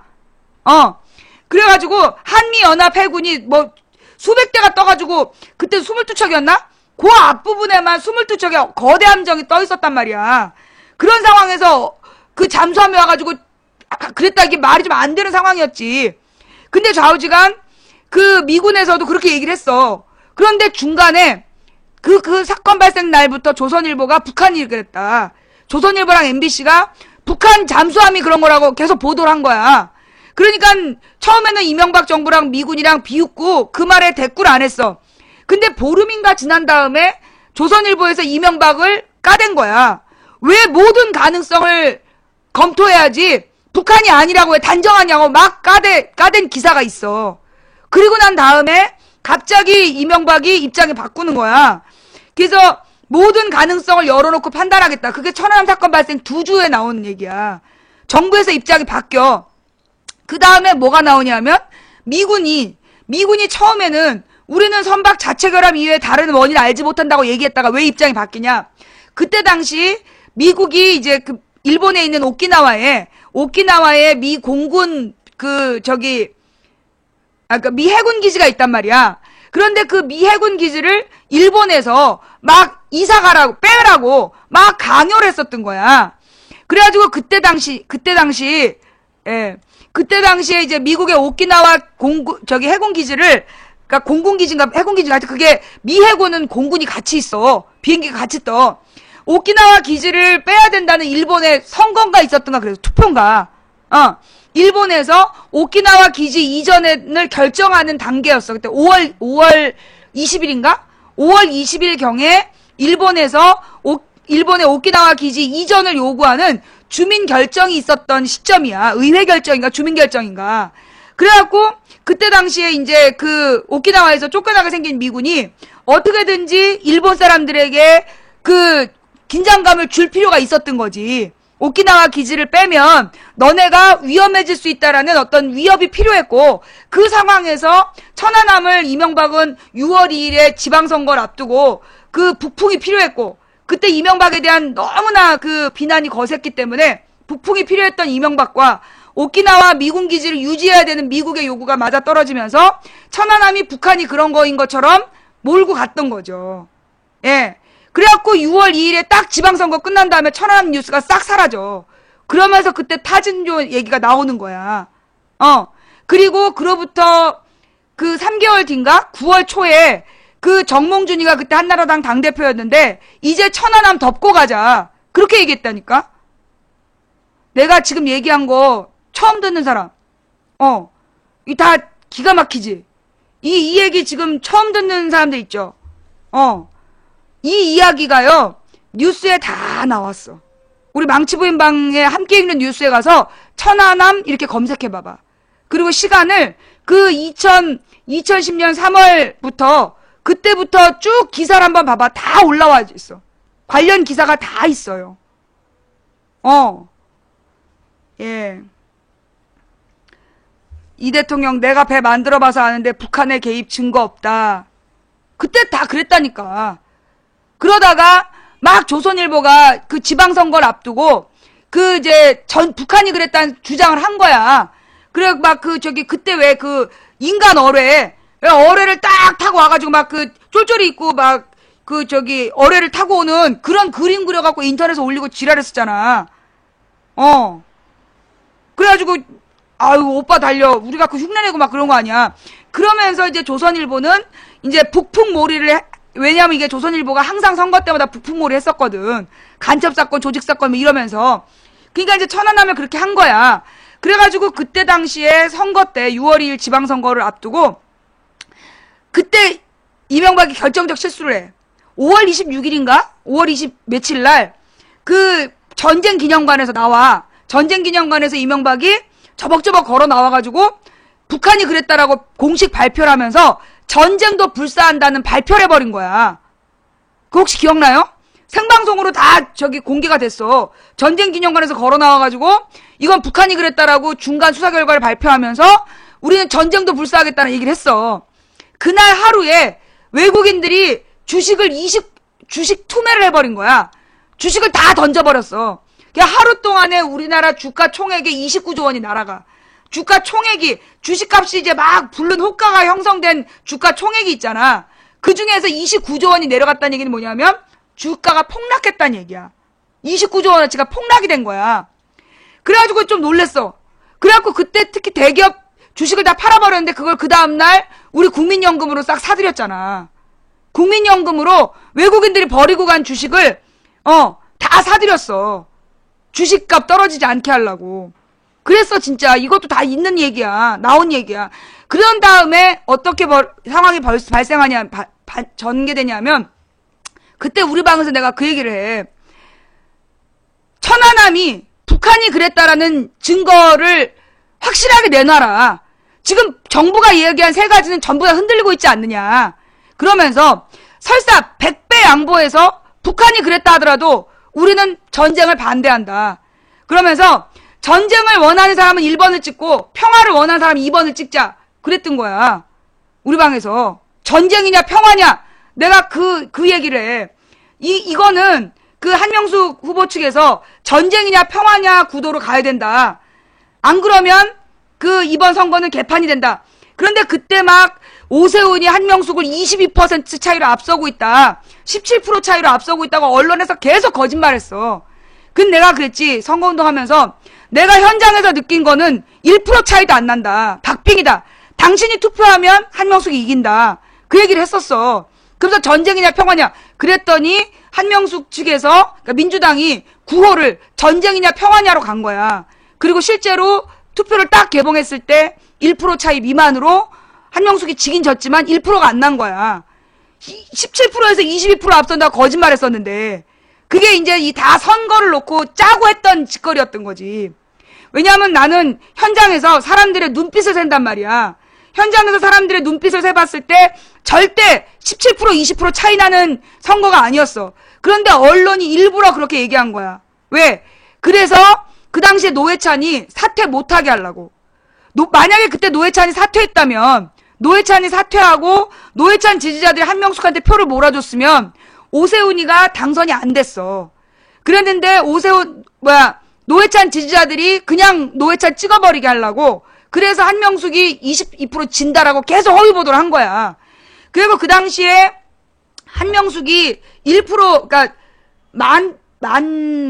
얼마였지? 하여튼 15,000인가 뭐 만 몇천 표 차이로 졌어. 한명숙이. 근데 그때 노회찬이 15만 표인가를 얻은 거야. 13만 표인가를 얻었어. 그래가지고 노회찬이 욕을 바가지로 먹은 거야. 그 선거 때. 왜 나가가지고 오세훈 당선시켰냐. 그 오세훈이가, 노회찬이 자기네 그 여론조사가 진짜인 줄 알았다. 그랬다니까요. 그게 2010년 선거 때 있었던 천안함 이야기야. 선거 때마다 이렇게 남과 북의 독재 세력은, 언론과 팀을 짜서 쓸데없이 간첩사건, 조직사건, 전쟁 위협, 이런 걸 파는 거예요. 항상 선거를 앞두고 북한이 전쟁을 일으킬 것 같다라는 공포를 조장을 한다니까. 예. 노회찬 뭐라 하지 마라. 깔 자격들 없다. 네가 뭔데 시킴질이야. 노회찬이 깔만 하니까 까인 거지 그 당시에. 자, 그래서 이 적대적 공생관계라는 그들의 시스템을 여러분들이 분명히 알고 계셔야 돼요. 항상 선거 때가 되면 북한 장사를 하는 거야. 그런데 이제 그 북한 장사가 첫 번째 실패한 게 천안함이었던 거예요. 북한 장사가, 북한 북풍몰이가 처음으로 실패했던 게 그 천안함이었던 거야. 내가 그 천안함 방송하다가 완전히 몸이 망가졌잖아. 예. 천안함 방송하면서 이게 북풍몰이이기 때문에 내가 계속